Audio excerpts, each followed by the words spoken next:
hearing of the Committee on Finance to hear bills granting benefits to our healthcare workers during the pandemic.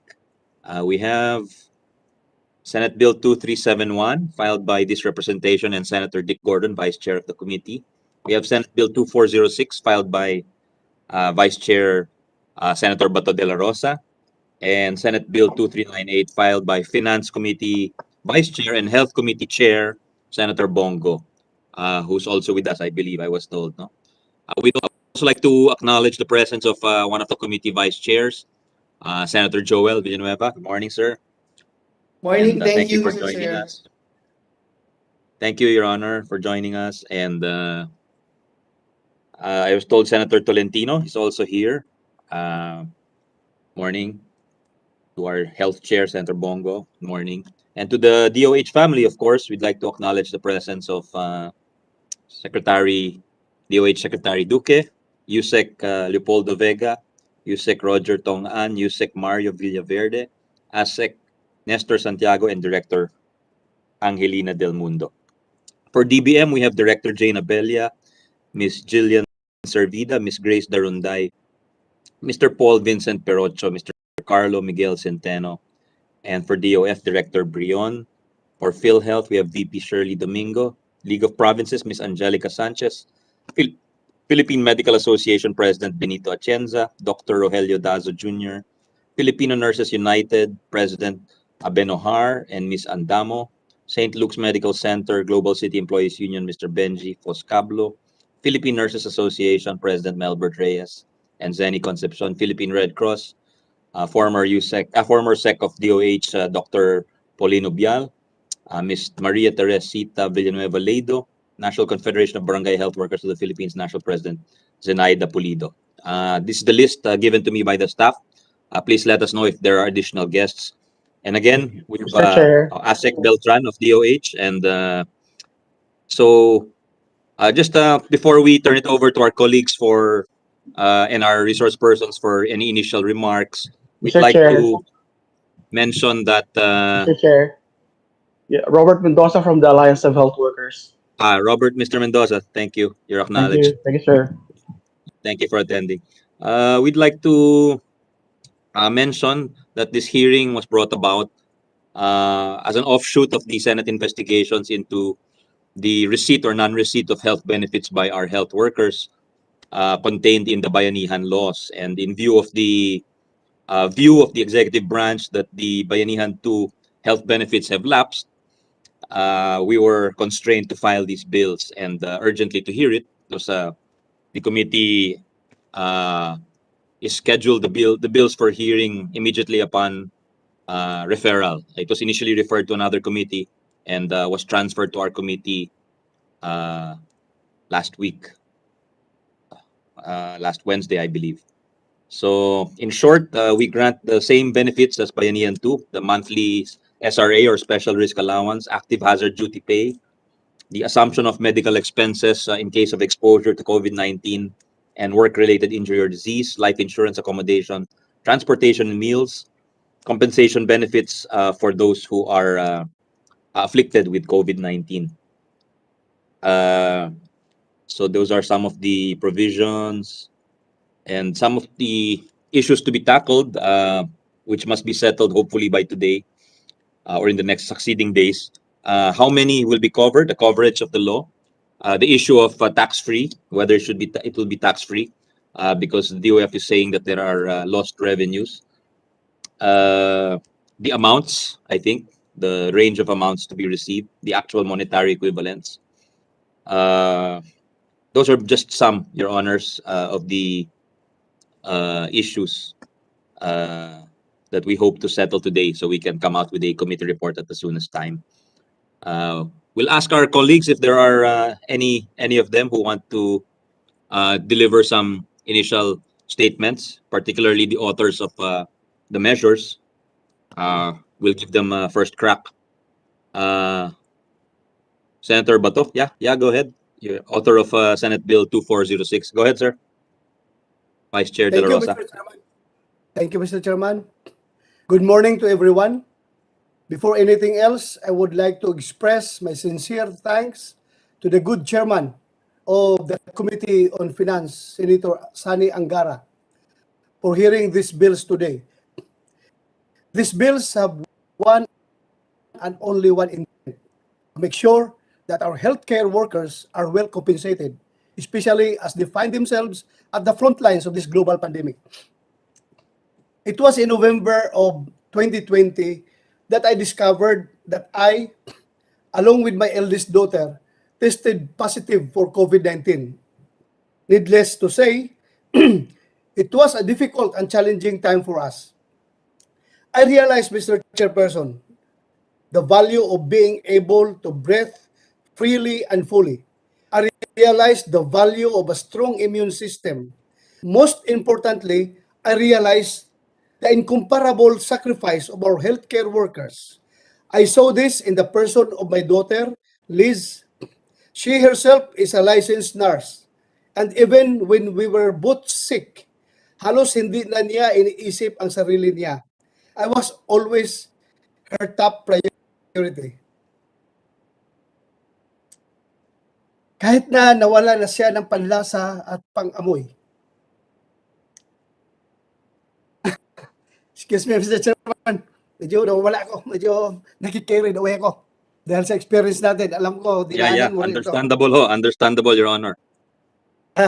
Sorry, everyone. She is just one of many selfless healthcare workers. And the bulk of our COVID-19 response rests on their tired shoulders.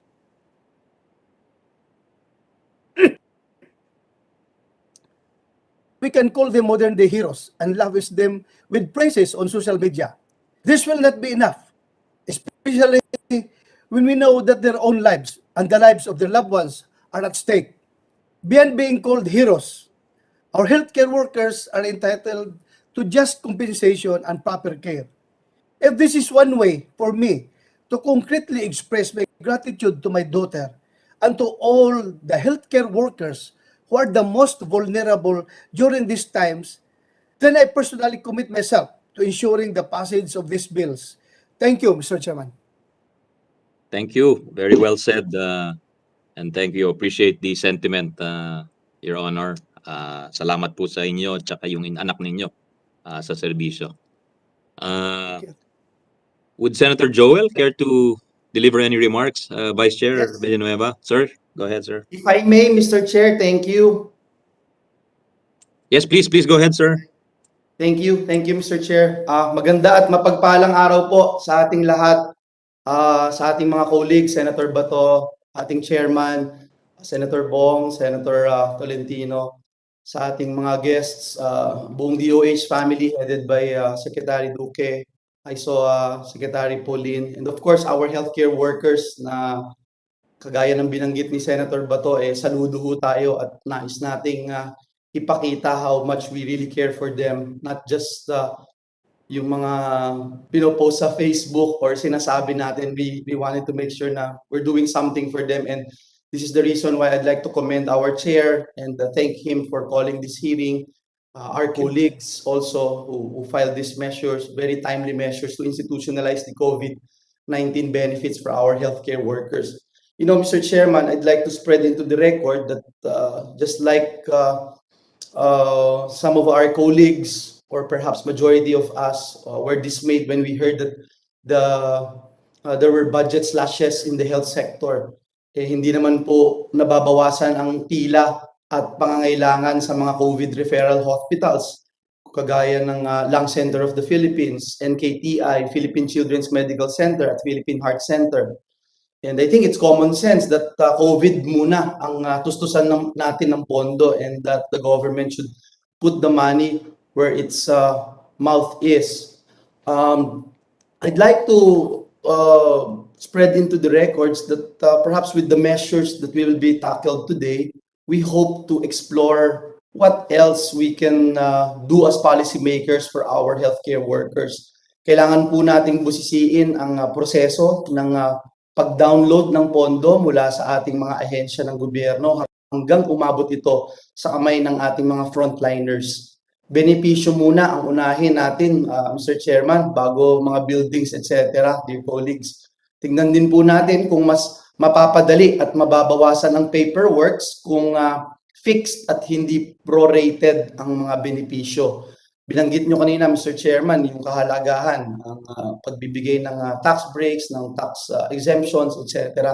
Maganda hong tignan natin yan. Maaari din po siguro nating pag-aralan kung yung pagbibigay ng mga benepisyo sa mga private healthcare workers ay nasa kamay ng Department of Labor and Employment. Kasi may experience po tayo sa tupad, 19 billion yung pondo nila this year.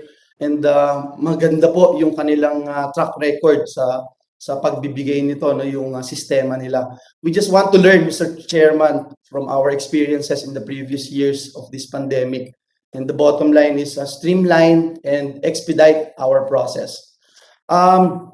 Mr. Chairman, we also run some numbers, and if we want to give more or less 120,000 healthcare workers composed of doctors and nurses based on the DOH Human Resources for Health Personnel data as of December 31, we wanted to double the amount of special risk allowance and active hazard duty pay. We need more or less about, and we run these numbers, Mr. Chairman, 23 billion pesos to finance these two benefits. This can be our baseline figure. With this number, we need to determine how we can expand the budget to the actual figure of healthcare workers, including non-medical healthcare workers working in hospitals that are at risk of contracting COVID-19. We can also determine how much will be needed for other benefits such as COVID claims and meals, accommodation, and transportation allowances. Ang sa akin lang, Mr. Chairman, kahit idoblehin ho natin ito at ikumpara natin sa Vietnam, mas mataas pa rin yung sweldo ng mga healthcare workers doon sa Vietnam. Last 2 years ago, doon sa ating pagdinig sa Committee on Labor, yung POGOS, 50 billion yung utang sa atin. 50 billion. What is 23 billion na madoble natin ito? So lastly, Mr. Chairman, gusto ko lang sabihin na importante po, and I'm sure the Chairman of the Committee on Finance is also aware of this. We have been pounding on this. So kung posible ho, because we noted in the 2020 COA audit report of COA, doon po sa DOH, they had 25,067 job orders. Contractual consultants and human resources for health personnel serving as an additional workforce to the regular plantilla positions. However, they also revealed during our hearing that they have 13,428 unfilled positions in the department. Galing na ho sa DOH to, 13,428 unfilled positions with 12,278 vacant positions in hospitals. Bakit kaya ganito, Mr. Chairman, at hindi pa rin napupunan itong mga bakanting posisyon na ito sa dami ng nakatenggang mga health professionals, lalo na po yung mga job orders at contract of service personnel who are facing life and death situations every single day. So with the foregoing, Mr. Chairman, I am here to help. We are here to help in any way we can. We would like to participate actively and secure the welfare of our healthcare workers. Muli, Mr. Chairman, marami pong salamat. Pagpalain tayong lahat ng ating Panginoong Diyos. Thank you very much. Well said to our Vice Chair, Senator Joelle. It's one of the first to raise these issues even before the pandemic, yung pangangailangan po ng permanent doctors, yung systemic problem po ng ating health system. Isa siya sa mga nauna, if not nauna ho. And dagdag ko na rin po, siya rin po ang isa sa mayakda kasama ni Senate President nung Medical Scholarships Bill.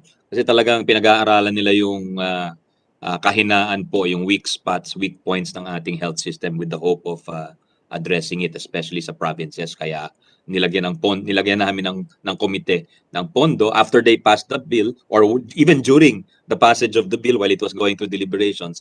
Kami nag-usap-usap na rin kami dito sa Finance Committee na lagyan na natin ng pondo yung mga state universities and colleges around the country, especially those who are ready to roll out their medical program. So with the leadership of Senator Joelle and the Senate President, we put funds in 12 hospitals, Your Honor. So hopefully yun ay ma-release na ho yung pera, and We met with Ched yesterday asking for that, and we told the Office of the President also. So sana yung iba't ibang sangay po ng ating kabinete can work together to make that a reality, Your Honors. No, we'll ask for help also from Health Secretary Duque and the other cabinet members para talagang mabigyan po ng attention ito.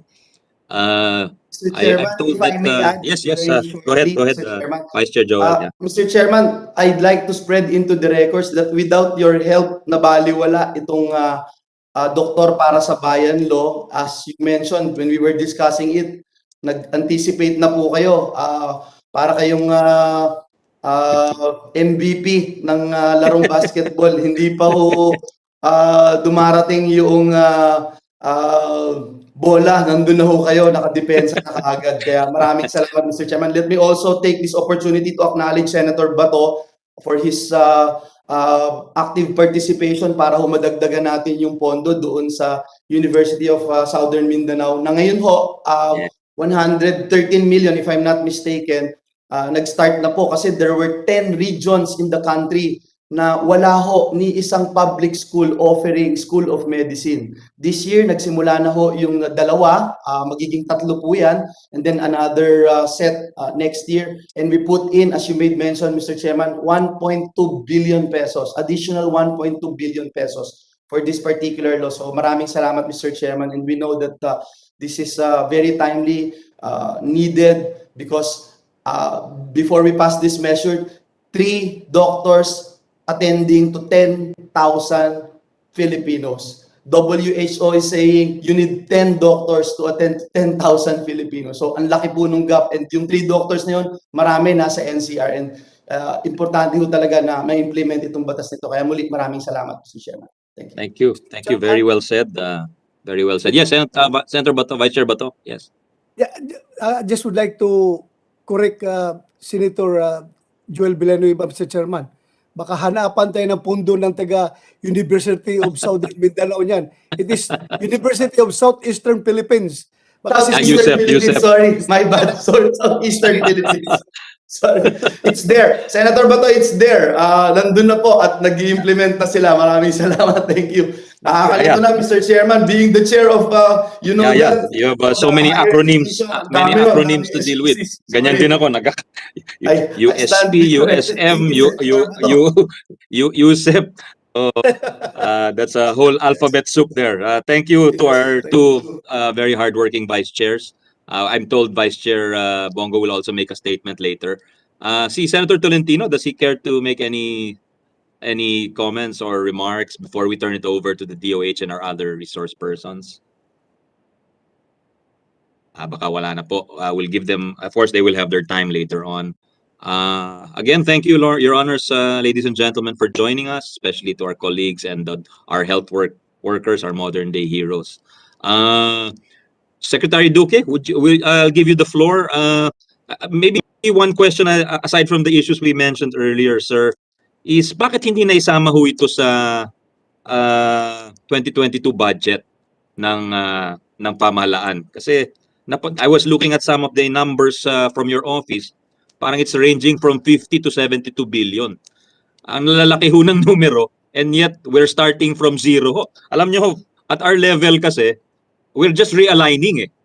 For those who are not too familiar with the budget process, hindi ho kami nag-uumpisa sa scratch ho. Hindi ho blanco yung papel namin. Kumbaga, kung magdadagdag ho kami sa isang departamento, kukunin po namin yon sa isang departamento. Yun ang mahirap. Kaya ang hirap po ng trabaho namin dahil minsan may sumasama ang loob sa amin, minsan may natutuwa, but it is a zero-sum game. That's what I'd like to make it clear. With this money does not appear out of nowhere. We have to take it from another department. So my question, Secretary, is bakit hindi na isama ito sa National Expenditure Program or NEP yung budget po? Thank you very much, Mr. Chairman. Actually, yung pong pagsumite ng Department of Health budget CY 2022, yung proposal po ng DOH sa Department of Budget and Management last June 4, 2021 was in the amount of 310 billion. And we submitted select proposals for the COVID-19 response na dapat maisama dun sa CY 2022 amounting to 74 billion as an annex to our submission to DBM. Kasi at that time, nung sinasabit namin ito, we were also not certain whether yung Bayanihan 3 ipapasa. Dahil hindi po ba malakas ang usapan noon na sa House, ipapasa nila, at hopefully pati sa Senate. Pero mukhang hindi naman po naipatupad na naging naipatupad po ito.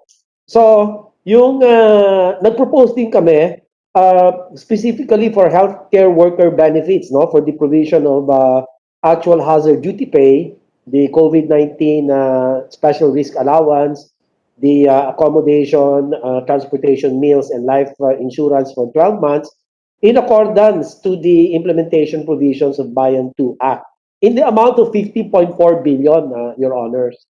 So, yung request namin from the DOH is for the DBM at that time to further consider these additional proposals in case Bayanihan 3 or any similar legislative action is not pursued and enacted. So yun lang po. Thank you very much po, Mr. Chairman. Okay, we'll go back to SEC in a short while. But so you're saying you submitted it to DBM. Who is here for DBM? Andito ba si OIC Tina? USEC Tina? ComSec Director Irene? Is USEC Tina here?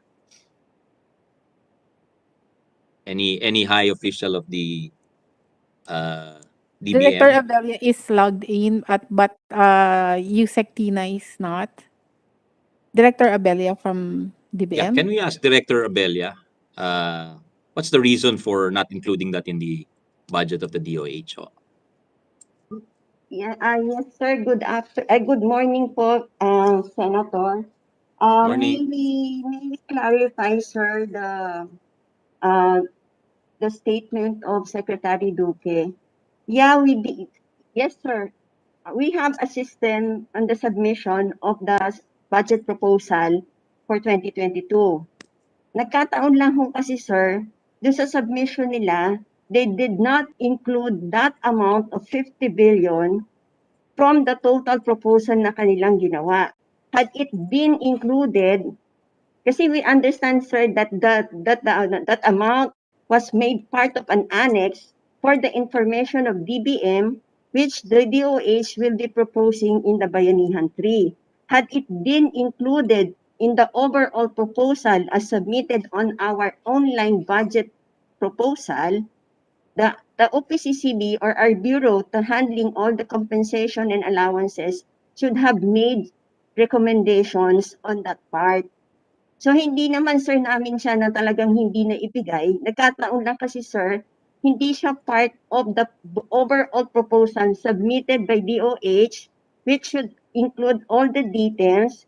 Nagkakataon lang, sir, na siya ay ginawa as an annex to inform. We interpreted that as information for the DBM that it will be proposed in the Bayanihan 3. So hindi ho naman siya talaga namin siyang hindi naibigay. Nagkataon lang siguro, sir, na hindi na isama ng DOH sa overall proposal na 310 billion. Okay, that's clear. Well, anyway, don't want to have a word war here, no? Kasi we're here to try to fix the situation. So, ganun pa naman, that's the statements are clear. You're free to react to that. We'd like to recognize Governor Dax Cua representing the League of Provinces. We also have Director Legaspi of PGH, and we have some officials also from the DOF joining us.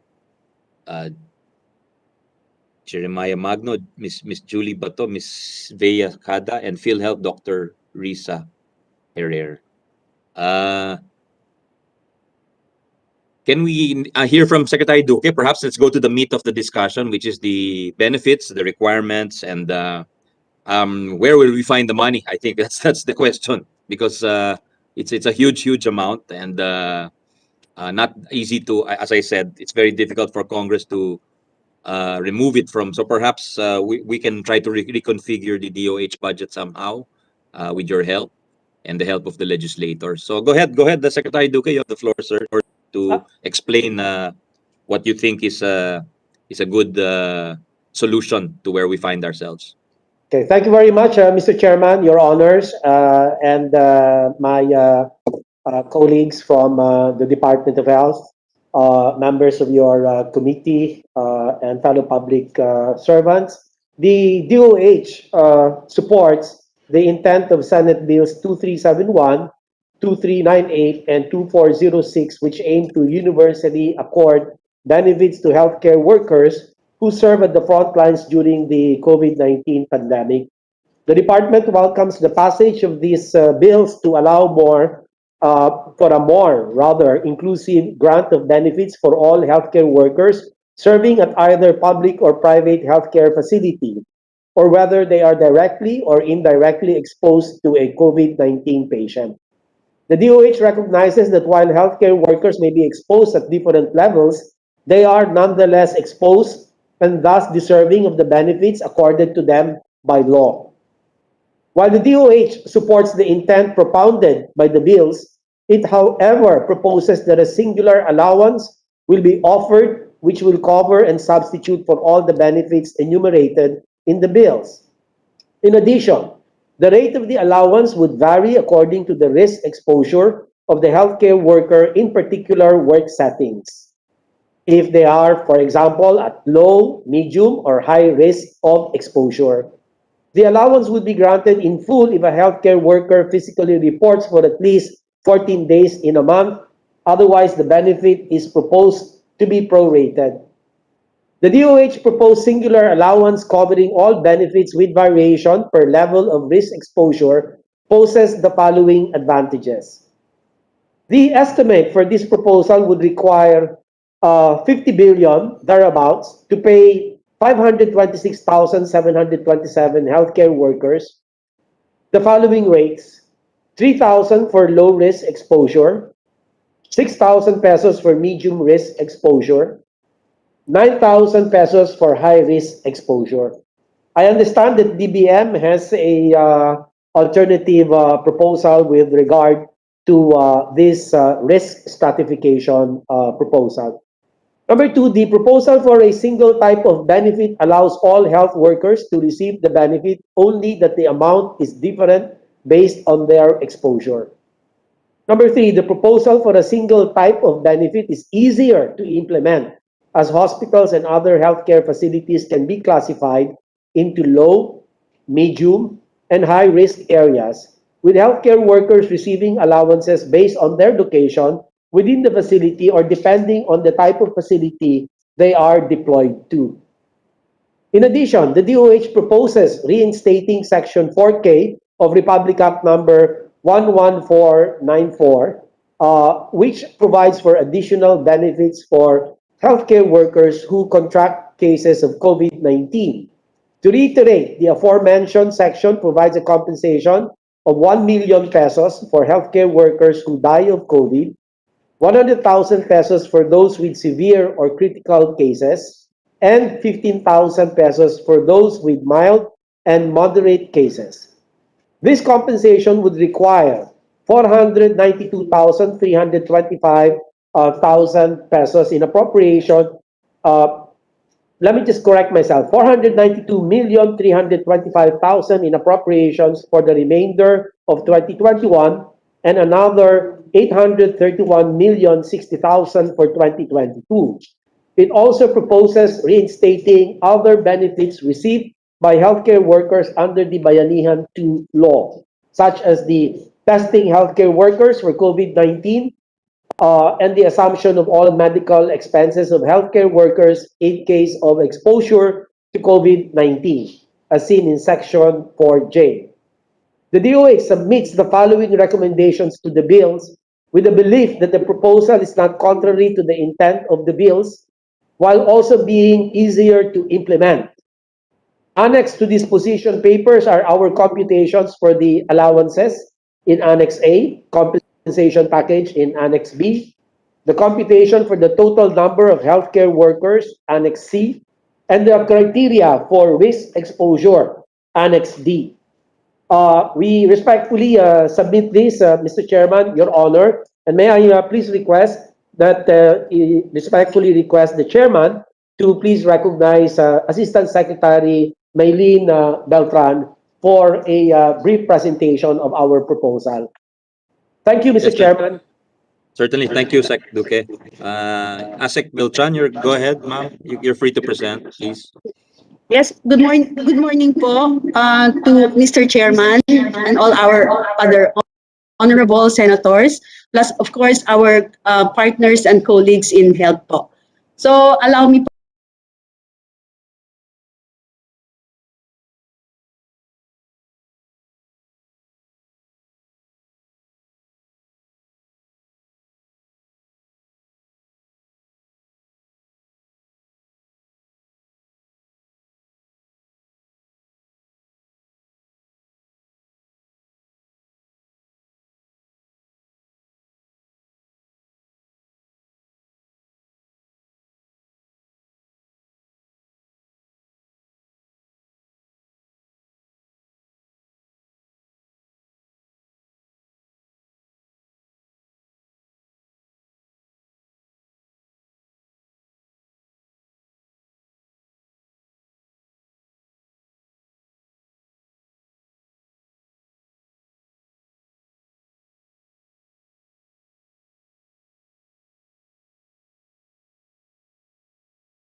and then of course the benefits we peg it at 5,000 for SRA, AHDP at 3,000, and meals, accommodation, transportation to be given as allowance for 8,000 pesos per healthcare worker.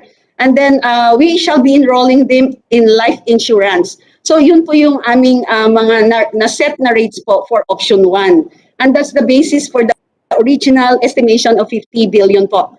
And then option 2. Bakit, ASEC, excuse me, bakit mas maliit po yung number of health workers? Sir, actually, thank you, Mr. Chairman. That time, binase ho namin yung 365,633 on the April-May na data ho namin on healthcare workers who already have been provided the benefits po.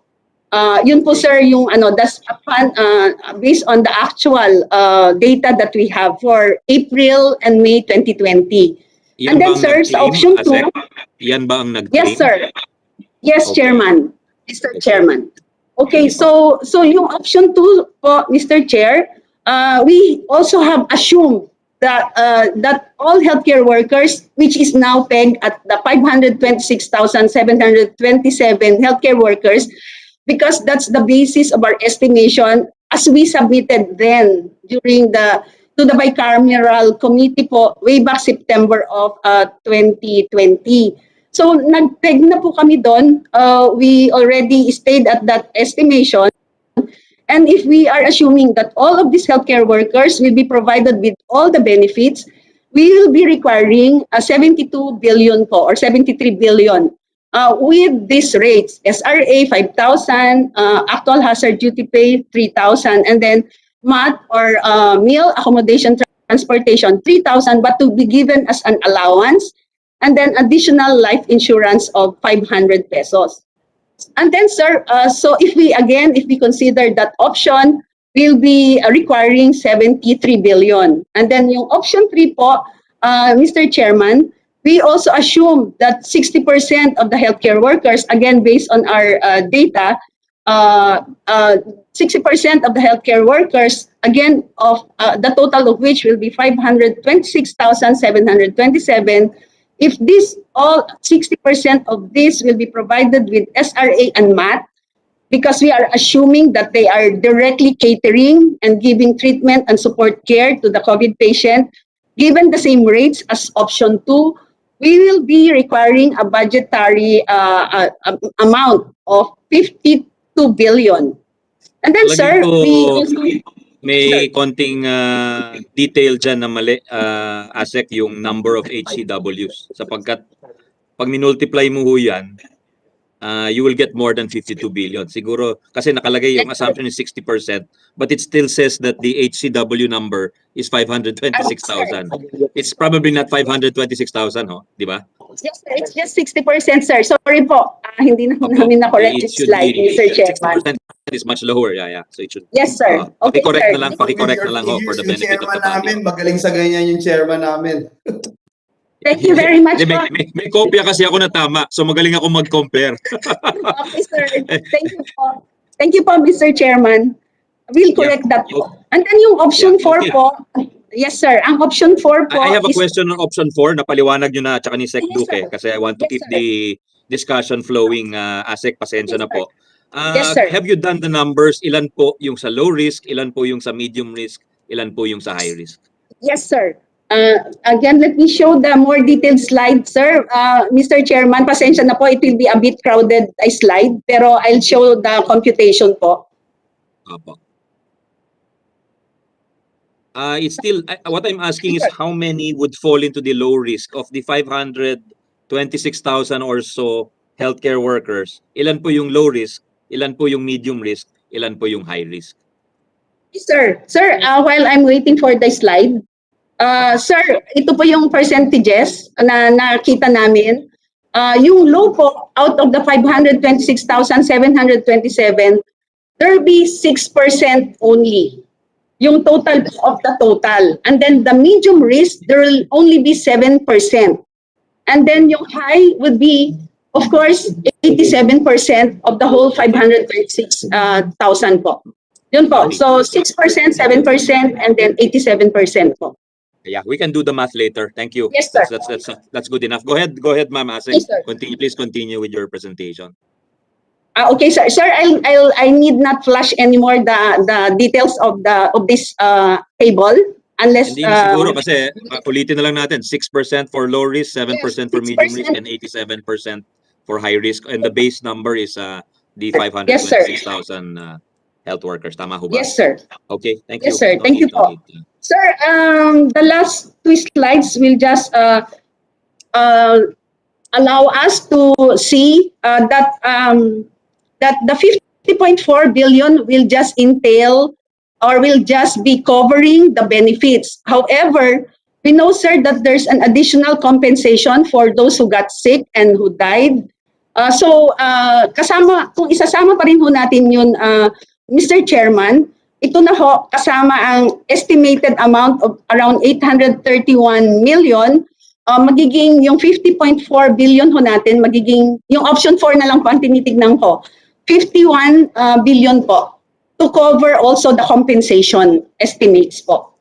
And then, sir, compensation yes, aspect, that subsists di ba? Hindi, legally speaking, hindi naman nag-terminate yon sa ilalim ng bayanihan because and that was settled yes, in the hearings we had. So dapat separate ang treatment yan because yan dapat manggaling sa inyo yan. It's not a new appropriation, di ba? It is a continuing appropriation. Whereas yung yung sinasabi niyong 50 billion, that is a new appropriation that we must look for money. Pero yung 800, Yes, sir. dapat nahanapan nyo na yan dahil nasa batas na yan and it subsists di ba? Tama ho ba? Yes, At least for yes, sir. yung remaining At- 400 plus billion for the remainder of 2021. Yes, sir. Yung 2022, kung wala yan, yun ang hahanapan namin, di ba? Yes, sir. Tama po, Mr. Let- Chairman. Yeah. Thank you po. Let's just be clear about that para walang mabuti na sumobra kaysa kumulang is my point, basically. Yes, sir. Sir, the last few slides will just again inform everyone that next, please, that these benefits, for example, the one-time COVID allowance would just be on top of all the benefits being received by our public healthcare workers under the Magna Carta law po. So therein, we know that public healthcare workers are already receiving hazard pay, subsistence allowance, laundry allowance, longevity pay, automatic one salary grade higher 3 months prior to retirement, and then salary increase po. So I think, Mr. Chairman, thank you for the opportunity, Secretary. Those are my slides. Thank you po. Thank you for that, Asek Beltran. Anybody else from the DOH before we turn it over to other departments like the DOF and the DBM? We'd like to acknowledge Vice Chair Senator Dick Gordon.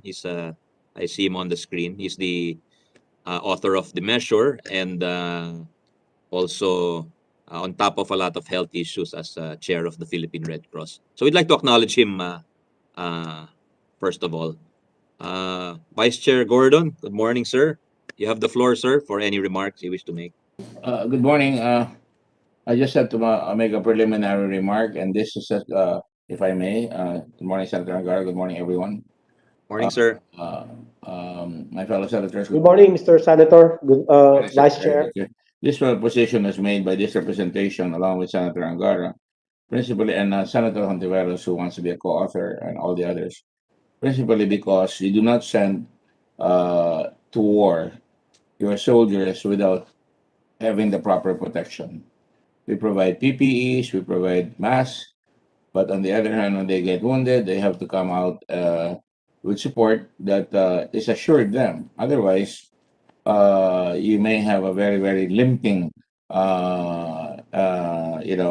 intervention insofar as COVID is concerned, and that could break down the health system if so many people just walk out or would not want to do it because it's too much risk. There's already risk on their part, but also with their families, and that is why we propose this. And I'm going to listen, Senator Angara, for the proposals. I'm sorry, I got in a little late. Had a long night last night, and I would like to listen and take part in the discussion later on. Thank you very much. Thank you very much, Senator Gordon. Basically, to recap, the DOH is proposing a simplified form of COVID allowance based on 3 categories: low risk, medium risk, and high risk, to cover the over 500,000 health workers in the country. So I think the argument, if I'm not mistaken, is for ease of administration. And the bulk will be getting the high risk category, which is low risk gets 3,000 a month, Yes. medium risk gets 6,000, and high risk gets 9,000. And those in high risk are 87% of the 500,000 or so. Medium risk is 7%. They get 6,000, and low risk gets 3,000. Could you flash, for the benefit of Senator Gordon, the categorization of low, high, and medium? So at least makita po niya. And we'd like to also acknowledge the sir. co-authorship of Vice Chair Risa Hontiveros and Vice Chair Amy Marcos to our bill with Senator Gordon.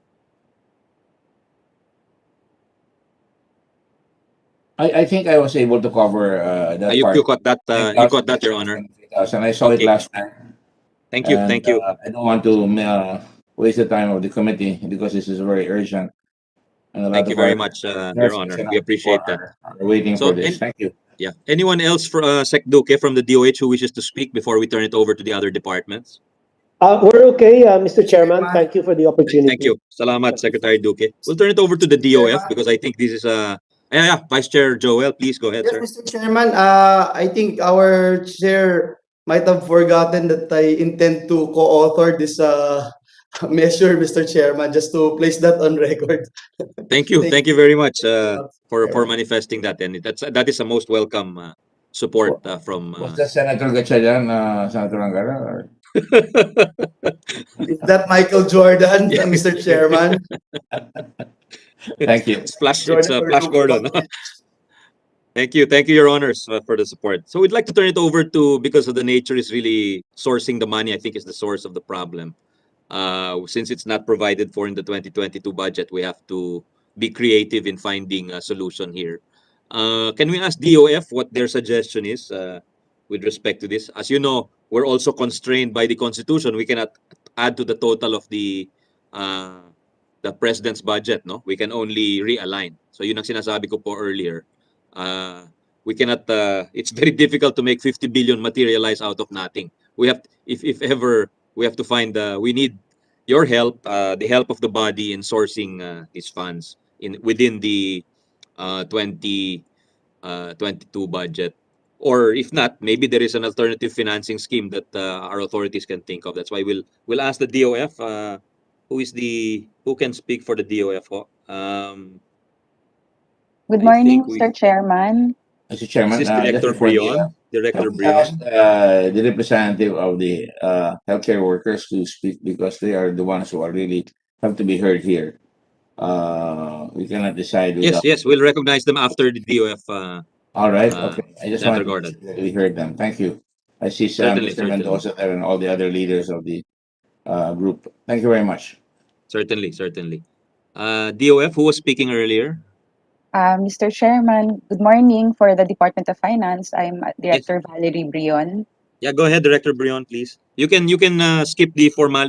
Can we ask the resource persons to skip the individual greetings na lang? Just to proceed with the meet. I'm sorry not to dispense with good manners, but really to push these things along, kasi we only have till 1 o'clock, and then we have the bill of Senator Bato for Marawi compensation, which they've been waiting for many years also. So go ahead, Director Brion.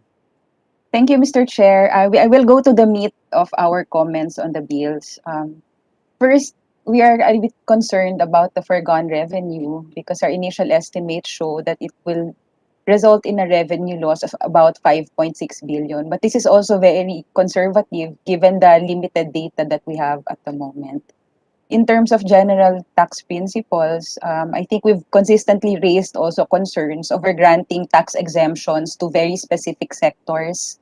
In lieu of our train law, where we sought to simplify and broaden the tax base, we already adjusted personal income tax exemption thresholds to provide relief for low-income workers in all sectors. And as a result, due to the adjustment in train, the proposal to grant tax exemptions here will actually favor high-income health workers, since under the tax code, the holiday pay, overtime pay, night shift differential, and hazard pay, they're all already exempt for minimum wage earners.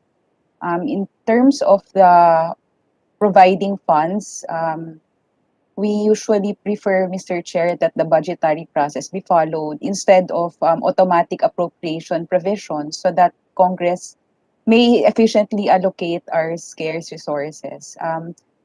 In terms of providing creative solutions, Mr. Chair, we will continue to work with the committee and provide the usual support in computing for the estimates. And we will also be clearing this with our principals. For now, that will be our comments, Mr. Chair, and thank you very much. Thank you. Siguro, pag may savings, i-allot na natin for the health sector. Yun ang naiisip ko. So we don't have to rely purely on the 2022 appropriations. Maybe we can talk to UNDBM about that. Of course, it's only the president who can realign the savings of the executive branch, no? Pero I'm sure he will listen to your suggestion on this matter. That's one thing I'm thinking of, no? So just putting that out there. Now, per the suggestion of Senator Gordon, we'll now hear from the health workers. We'll first hear from the National Confederation of Barangay Health Workers. President is Zenaida Pulido. Then after, we'll hear from the Philippine Nurses Association, and then the Alliance of Health Workers. So can we hear from Ms. Zenaida Pulido, the National President of yung Barangay Health Workers po ng Pilipinas. Yes, ma'am. Opo. You're recognized ho, ma'am. Pwede na hong magbigay ng posisyon ninyo. Good Opo. morning, Mr. Chairman. Magandang umaga Morning. sa inyong lahat po. Polido is speaking, the National BSW President. Medyo mahina ho, ma'am. Pwedeng pakilakas ho. The National President of the Barangay Health Workers, sir. Seni Polido, Sanayda Polido from Lucosur. Sir, our concern, no person duly accredited as a BHW shall be removed except for a valid cause to be determined by the local health board, provided that if a BHW is found to be unjustly removed from service, he shall be entitled to reinstatement without loss of benefits and incentives from the time of his termination up to the time of his reinstatement. Lalo na ngayon, Mr. Chairman, maraming report sa akin na yung mga barangay captain ay tinatanggal na yung mga dating barangay health worker na nagbo-volunteer noon hanggang ngayon. Number 2, in recognition of BHW services and to aid them to perform their duties, all BHWs who are actively and regularly performing their duties shall be entitled to monthly honoraria in the amount of not less than 3,000 pesos, subject to adjustment based on the prevailing market value. Number 3, sir, sa hindi pagtanggal ng mga senior citizen unless they can do their duties. Because sa akin, I've been 43 years as president of the Barangay Health Worker from the municipal, provincial, regional, and at the same time, being the national president. Hindi ako naghahanap ng anuman kung hindi lang gusto kong makatulong sa mga BSW kasi sila ang kasama kong nauna na nag-volunteer, mga senior citizen. Ngayon tinatanggal yung mga senior citizen. Alam ko na mas marami kami pang senior citizen ngayon na tumutulong at ang mga senior citizen ngayon na katulad ko, wala kaming tinatanggap noon, gusto nilang makatulong sa mga tao.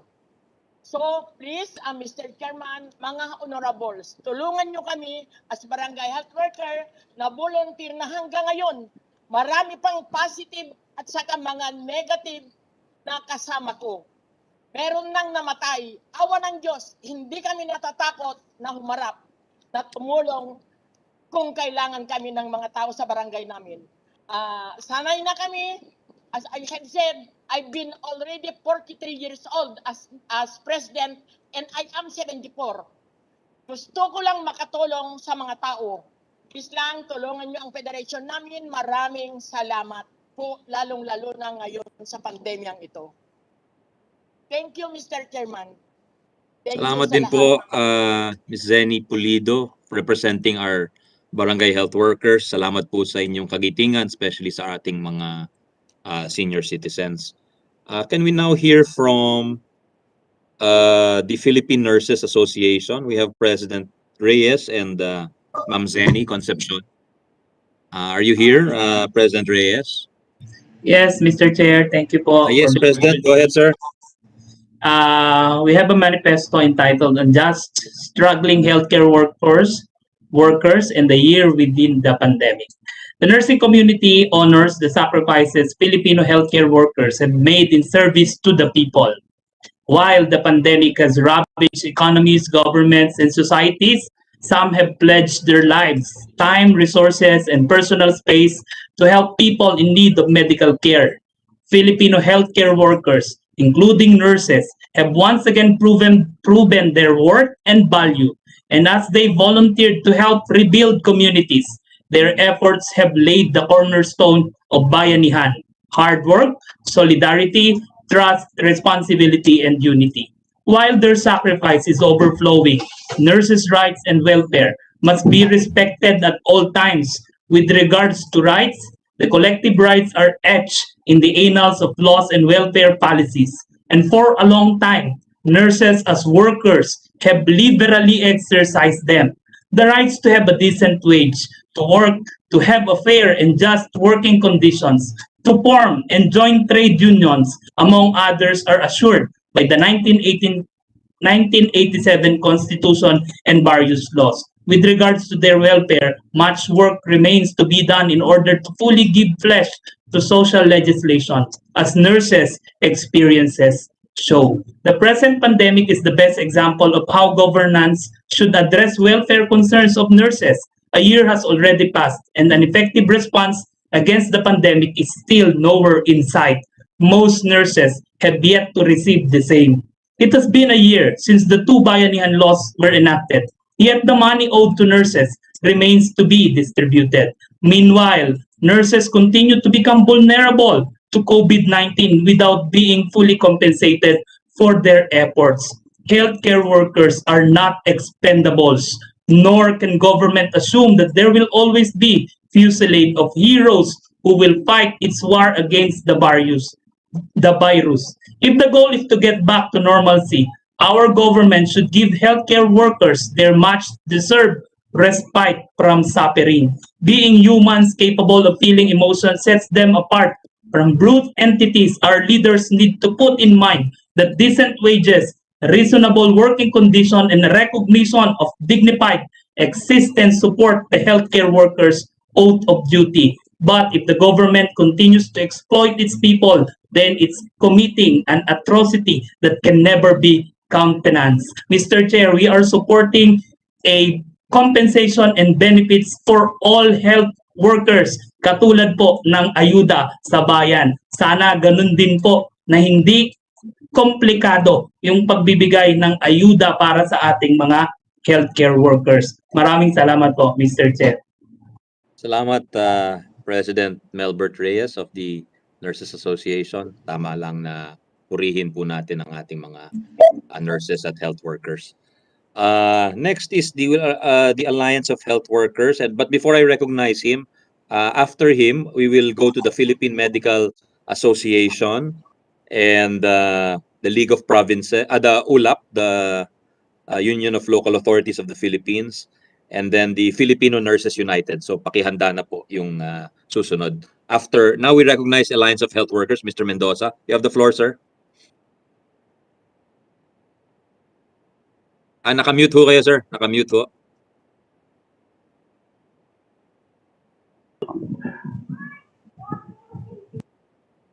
Okay. Hello, sir. Okay na po. Okay na. Thank you. Okay. Sige, sir.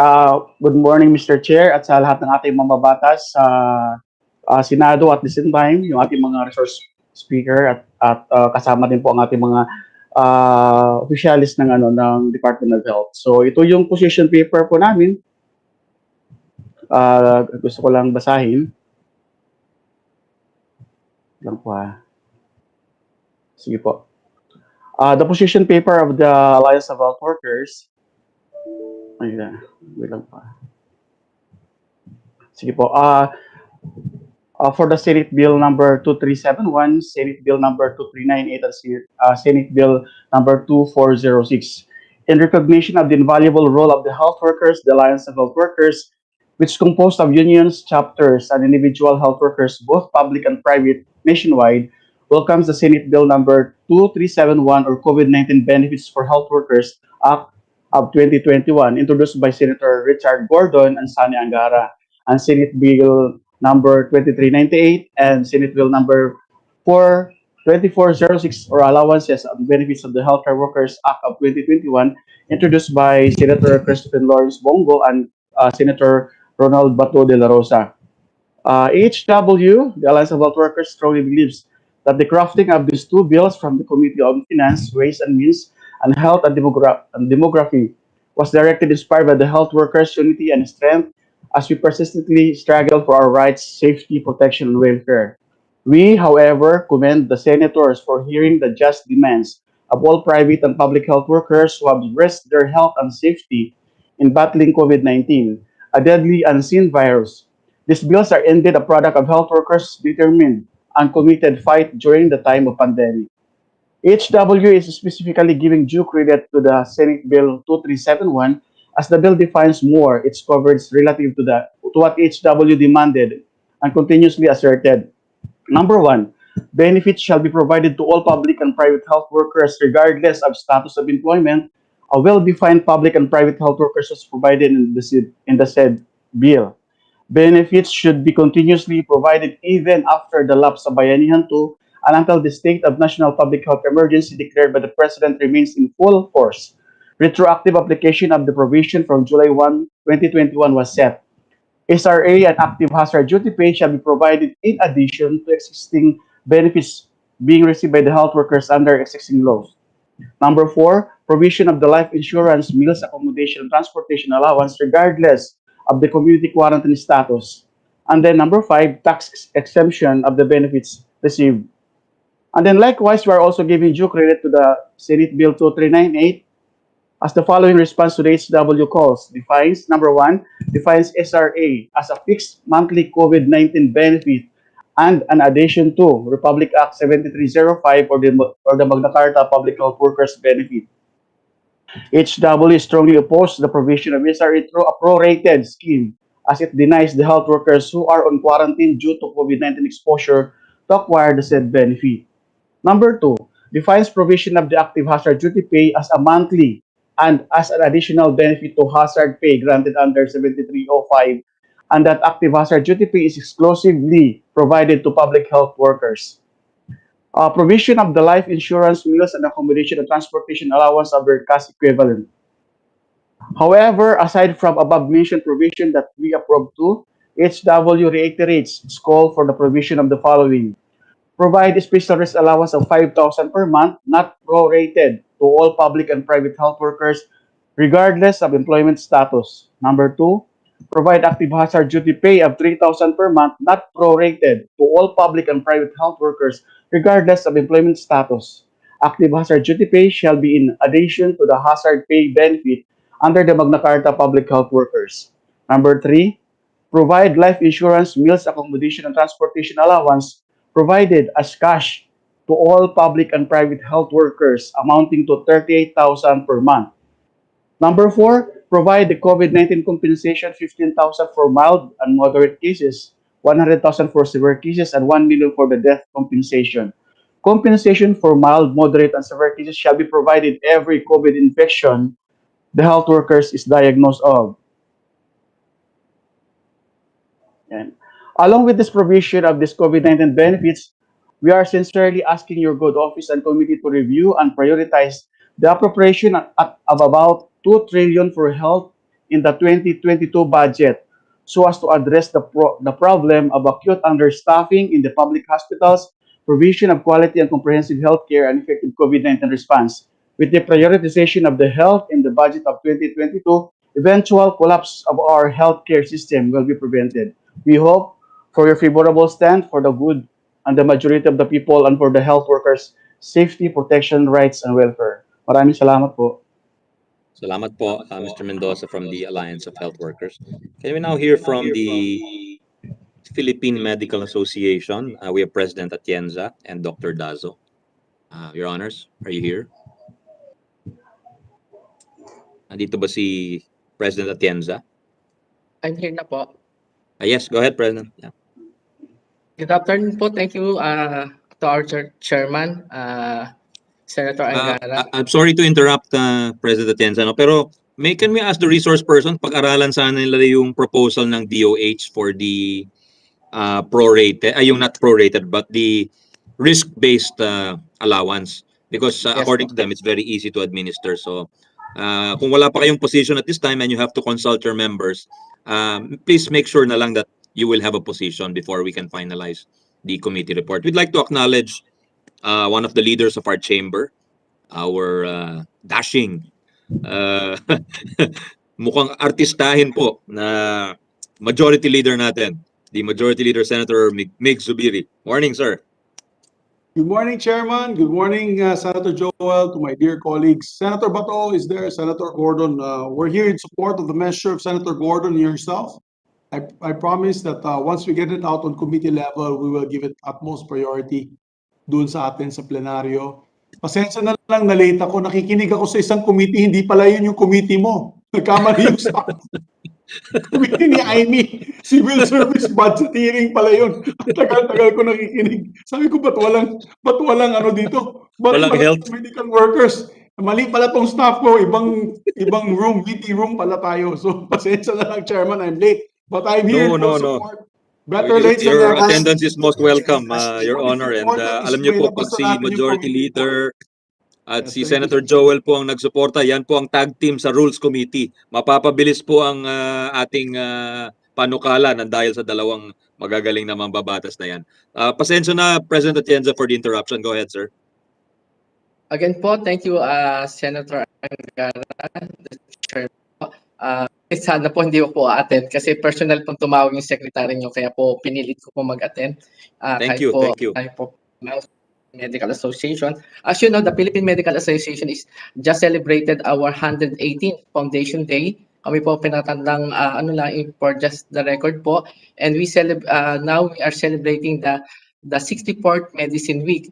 And for the past years po, mukhang nakalimutan na po ang importansya ng mga doktor sa ating bansa. And we do hope na sana po, like here in Senate, pinakikinggan po kami, sana po sabihan po naman ninyo in lower house that the doctors po, pag inimbitan na, huwag na po nilang pagagalitan.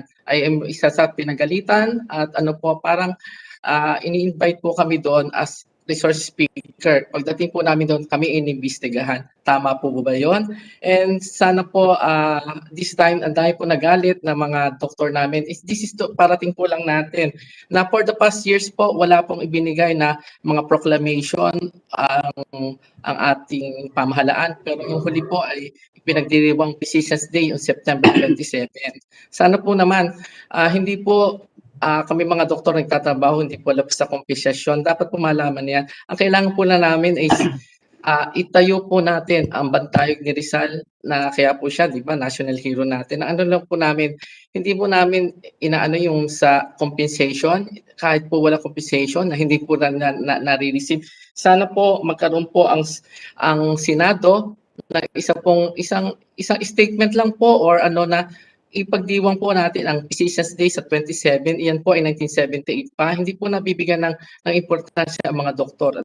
Dito po sa pandemic, kailangan po namin moral support from the Senate and the lower house. Huwag po kami pagagalitan. Yun lang po ang natin for the record. Kasi ang dami pong nadidismaya na po sa pag po sa amin. Then, like in different government po, kami po ang vulnerable dito. And we just during this vaccination rollout, kami rin po ang hindi po mag-ano po ang vaccination center, ang site kung walang doktor. Kami po nag-i-screen. Kami po ang nagmo-monitor at kami yung vaccinators din. And ang dami pong health workers ang nahahawa pa rin even may vaccine po sa vaccination center. Siguro po, extend po natin ang ating compensation, hindi lang po yung nasa hospital, but in outside. Like, we should, yung Magna Carta of the health workers, dapat i-revisit po natin. Kasi yun po ang battle cry of the health workers. And regarding the barangay health workers, how can magpa-function sila kung yung mga health workers po natin 300 lang ang binibigay ng LGU, 200. Yun po pag mag-e-election lang nare-receive. Paano sila magpa-function? And regarding po sa mga compensation of the doctors and can we na hindi na po dumaan sa LGU and the Senate can provide po the list of nabigyan na po ng mga benefits, hazards pay kasi po different regions and different hindi nila natatanggap po talaga. And this time of pandemic, marami naman doktor ang hindi po hindi na po nagki-clinic, they stay at home. Siguro po yung ating telemedicine paigtingin po natin, dapat i-compensate din po yon yung hindi those who are involved in the community projects. And sana po isama yung ang sa compensation yung like sinabi kanina, dapat may mga po yan para makiinganyo tayo. And one of the things nahihirapan yung new doctors natin is regarding PhilHealth. We cannot have PhilHealth accreditation po. Hindi po naman yun, PhilHealth is is ano po, privilege lang, pero we must be member of PhilHealth. Paano po naman makakaano po ang mga doktor natin kung 68,000 in 3 years ang babayaran ng isang doktor na bago nagpa-practice. And nasa loob po yan, kayo lang po makakapag ano po niya, na sana po bigyan ng leeway yung mga doctors, even these trying times, wala silang pambayad ng PhilHealth, bakit hindi po natin i-accept muna sa PhilHealth as one of the ano po, one of the benefits po, including sa package. Kasi yung package nga po hindi nakakarating, at least yung PhilHealth, kung pwede po pong i-suspend muna ng ano po for the health workers, kasi isang balakid din po yan. Kaya hindi po yung ibang doctors hindi maka-function. Kasi kung hindi sila tatanggapin sa hospitals, kung magbabayad muna sila ng PhilHealth. Yun po, at saka ang request po namin, sana hindi na nga po dumaan yung mga benefits, yung mga hazard space, si LGU, katulad po ng SRA, dumadaan po yan. And hindi po talaga, marami po mga health workers nagre-resign kasi hindi nila natatanggap ang kanilang mga benefits. Meron po, maganda po yung bill kami po, kaya lang po yung implementation and how can they reach to the sa beneficiaries po natin. And that's one of our reason po. And as of now, kulang na po tayo ng mga doktor sa mga ibang ano po, dapat binibigyan po siguro ng yung direct allowance, direct po yung weekly, monthly dapat na check po kasi ang dami na pong ano po, lalo yung mga municipal health officers po natin like here in Batangas. How many municipal health officers po ang namatay dito? More than 5 na, in Batangas lang po yun. Ang dami po namamatay. Yun lang po, and we will we will give our official state position paper po regarding this. And thank you very much po for the Senate for giving the this time para po mabigyan po ng more benefits ang ating health workers. Hindi lang po ang mga doktor. Salamat po, President Atienza. We assure you we will listen to your concerns. At saka walang magagalit sa inyo dito. Alam niyo bakit? Kasi nag-log out na si Senator Gordon. Kaya wala na magagalit sa inyo. joke lang. Anyway, Senator Gordon. Hindi ayos naman. I find that offensive, Senator Angara. Please do not joke about that. Sorry. You want to follow President Duterte, you can do that. But this is a Senate that has to be respected. And I have never gotten mad at anybody unless they lie. I agree. Let's not joke about that. It's not a joking matter. No offense intended, Your Honor. I took offense because I think, especially since this doctor is complaining, because they probably complained because when they walked out of the hospital, they were berated by some of us, not me. Yeah, for the record, walang pinagalitang doktor po si Binibirate ko Senator sa Gordon. buhay. Pinagalitan po niya yung testigo na hindi sumasagot ng maayos. Sinungaling, hindi makakasalanan. Ito na nga, naghahanap tayo ng pera. Dami-daming perang nilus tayo dyan sa PhilHealth. You keep joking. Yeah, no offense, Your Honor. No offense intended. Just trying to keep things light. Thank you. No. Pasensya na po. Not at my expense, please. Thank you, sir.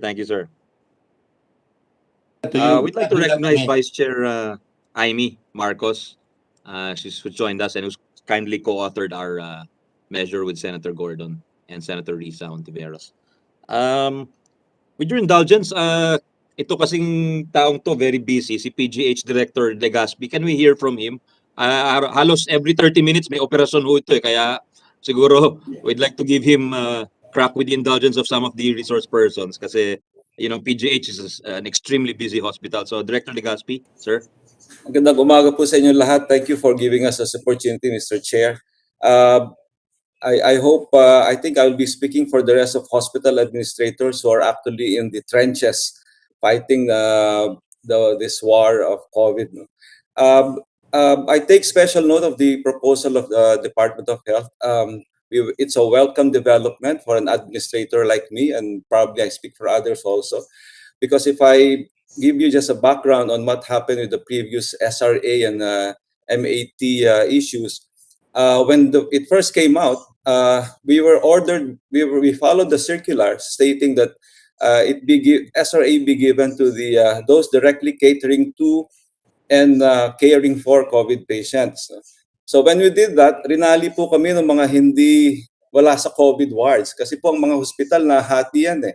May nagko-COVID, merong hindi. At hindi na po naghahalo sa karamihan ng hospital. Nung pong binigay naman namin po, no, dahil nga mo may directive na ibigyan lahat, nagalit naman po yung mga nasa COVID wards. And I think they have all the right to. No? It's not only the risk exposure that I think we are compensating. It's also the kind of work that they do. They actually cry with every patient that dies. No? And if patients die, there was a day that 21 patients died in PGH because of the very difficult cases that we get here. And you can imagine what emotional trauma that brings to a nurse or a doctor. No? Hindi na po nila kino-complain yung trabaho. Eh. Yun lang hong hirap talaga ng hindi sila makatulong sa pasyente. So I think we really welcome the proposal of Secretary Duque to appropriate the allowances based on the not only the risk, no? As I said, in addition to the work they do as COVID direct care healthcare workers. No? And again, from an administrative standpoint, consolidating all of this into one simple allowance if I may just do some number crunching, in the previous SRA, they used to get 227 pesos per day for a 22-day month. Now they'll be getting 409, these COVID workers. No? And that's higher than the non-COVID workers that will be working. And I think this will be really equitable to the work that they do. So we really support and welcome very much this development of stratifying the risk, the allowance based on risk, and also on the work that they do. So this will give us a more constant and predictable manner of disbursing these allowances. And of course, the healthcare workers will also be happy to be receiving a constant allowance. And I hope for the COVID workers, if I may make a suggestion, that we compensate them for the whole 22 days. Because COVID healthcare workers actually are mandated to take longer breaks because of the difficulty of their work. So if we just go by a daily time record reporting, naturally they will have less days reporting than the non-COVID workers, or especially the office workers who can go to work every day because they don't get as tired as the COVID workers. No? So if I may add lang po for even more appropriately, I think the COVID direct care and catering to patients rightfully should get a higher allowance and compensation, and should be paid fully for the 22 days that they serve per month. I think that's our position in this, and I'd like to thank the Senate and the Department of Health for allowing us to comment on this proposal. Thank you very much. Thank you very Mr. much, Chairman. Director Legaspi. Yes, Vice Chair Villanueva. Go ahead, sir. Yes, I will just be very quick, Mr. Chairman, with the indulgence of our distinguished colleagues. I just wanted to maximize the time of our Director of PGH, Dr. Gap. Mr. Chairman, I have been listening attentively from the very start. When I did my opening statement, I made mention about my computation, the numbers that I was looking at, especially in doubling the SRA and hazard pay. And then we listened to DOH, their presentation. You made mention several times yung pong low risk, which is 6%, medium 7%, high risk 87%. I was listening to Doc Gap kanina, and he was mentioning, yeah, it's okay, no? But if I may just ask one question, just to be clarified on this, because I think the determination of risks depends on the surges, Mr. Chairman. So, which may be unpredictable. So perhaps if we have this low, medium, high, yung binabanggit ni Doc Gap, yung isang healthcare worker, dalawa yung ina-attenda niya. Kung tumaas yung surge, maging tatlo na ho per healthcare worker. So ang point ko lang, Mr. Chairman, is that we need to make sure that we take into account consideration of these unforeseen circumstances when we calculate the figures, Mr. Chairman, just to put that on record, and I wanted to hear sana kay Doc Gab, what would it be? Kasi even if I wanted to support yung low, medium, high, parang hindi po, I'm not sure if I would agree with the basis of determining that risk, because I believe that it would depend on the surges. Itong Delta variant, wala naman din po itong pinipili. Hindi din natin alam na darating po ito. That's just my point, Mr. Chairman. Thank you, Mr. Chair. Yeah, Thank it's a you. good point. Again, Director, would you like to respond to Yes. the point of Senator Joel? I think po, that will be very difficult to do on a daily basis already. On a practical basis, I think the healthcare workers serving in the COVID ward is just being given a straightaway 22-day credit for whether they report to work or not, because they have to rest the rest of the month. I think will be a big boost already to this, even if they work a bit harder on some days.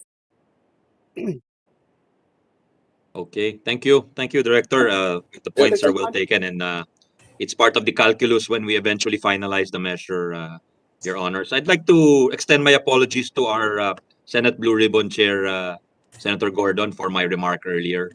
I hope he forgives me. I realize, in retrospect, it was quite ill-timed given the current events and what the Senate is investigating. So my apologies, Chairman Gordon. Thank you. I just wanted to make sure that the Senate is well protected and insulated from unnecessary remarks by the Chief Executive. We have never berated anybody without justification. And if people do not want to protect our countrymen, we have to stand up on the plate, and we cannot allow the Senate to be the punching bag of anybody, particularly the President, who has no business telling us what to do in our country, because the Senate is the counterbalance for abuses in this republic. Thank you very much. I just made that remark in behalf of the Senate and in behalf of the friendship I had with your father, and we never had any sore things to say about each other for a long, long time. Thank you very much. Thank you very much, Senator Gordon. My apologies again.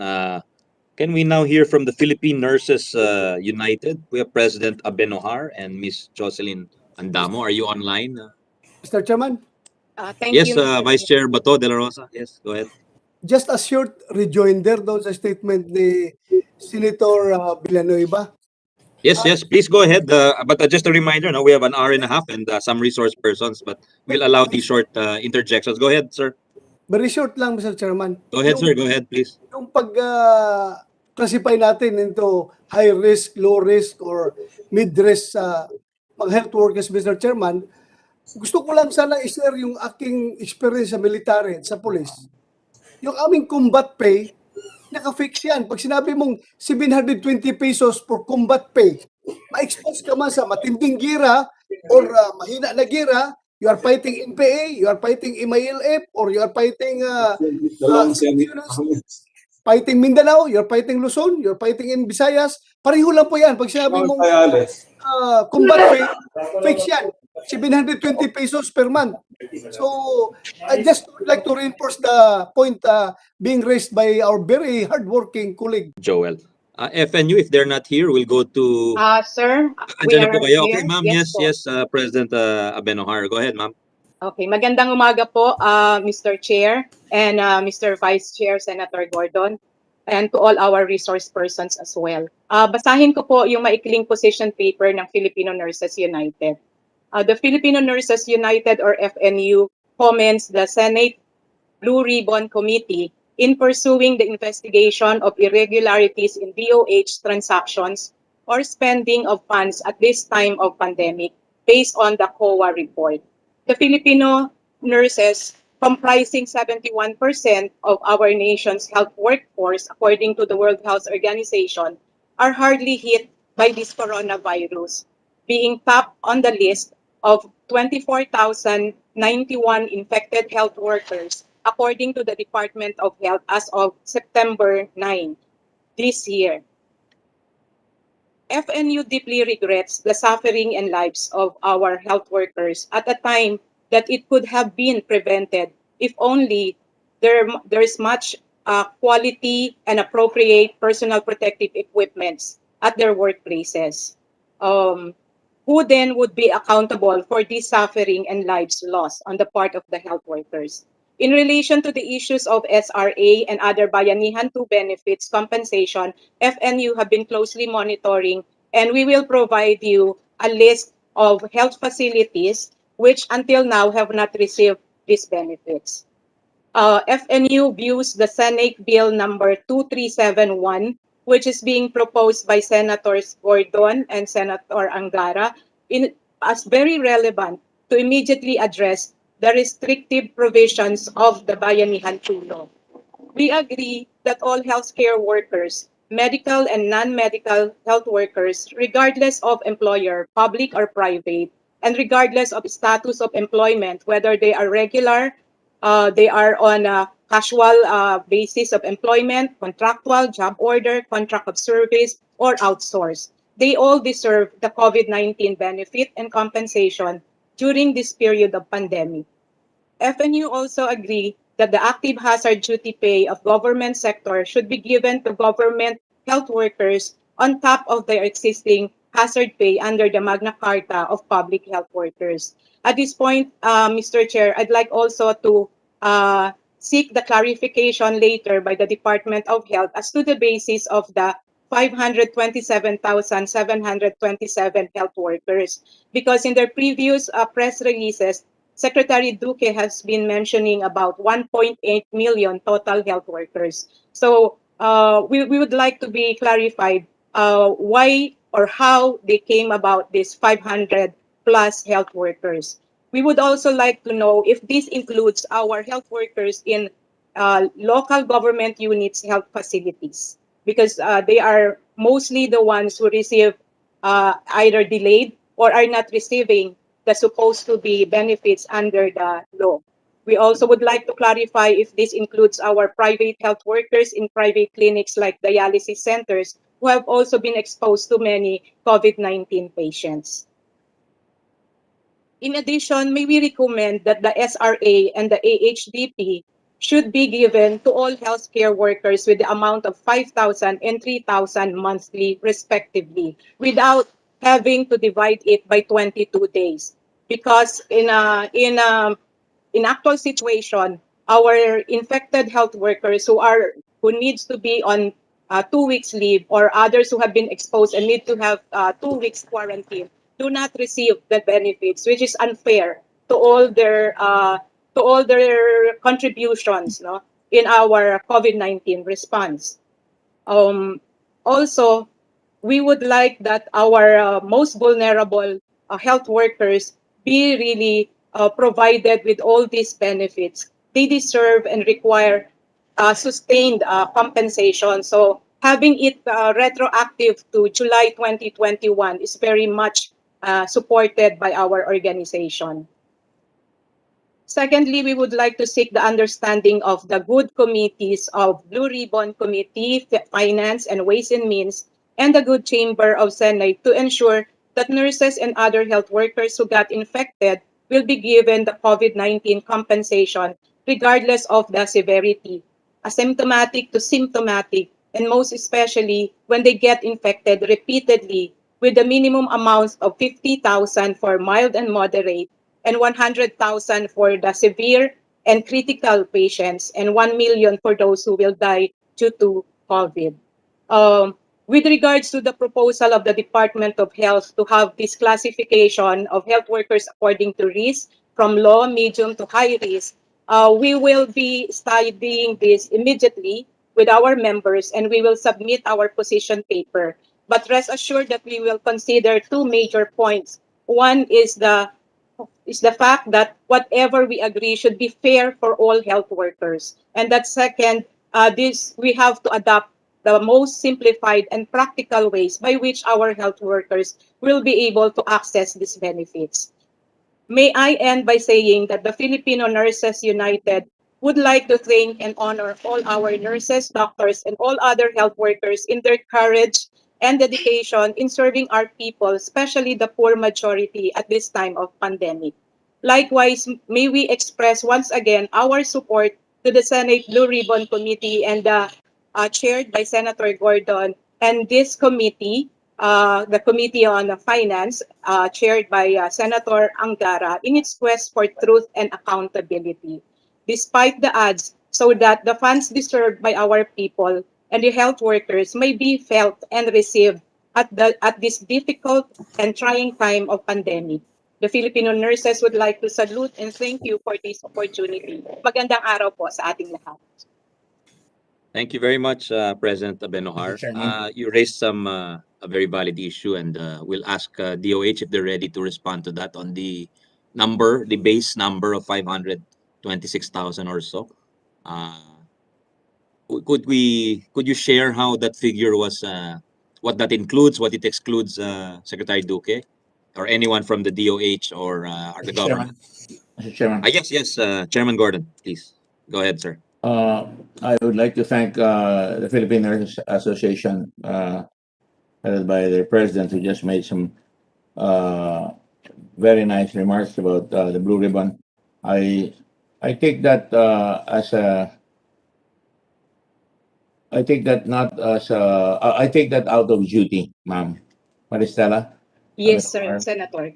We do our duty, and it is not fun to fight with people who are crooks in government. It is not fun to fight with a president that seems to have forgotten their duty to protect the nurses, to protect the people. Of all people, you are most aware that I have been fighting for the nurses ever since I was senator. Even the board exams, when there was a lot of cheating in the board exams. And I was the one who put in, and I'm not trying to earn brownie points. It is out of duty that we fought for the medical profession. If they die or if they get sick, I was the one who put in all the amendments. My point lang here, Ms. Benohar, is that thank you.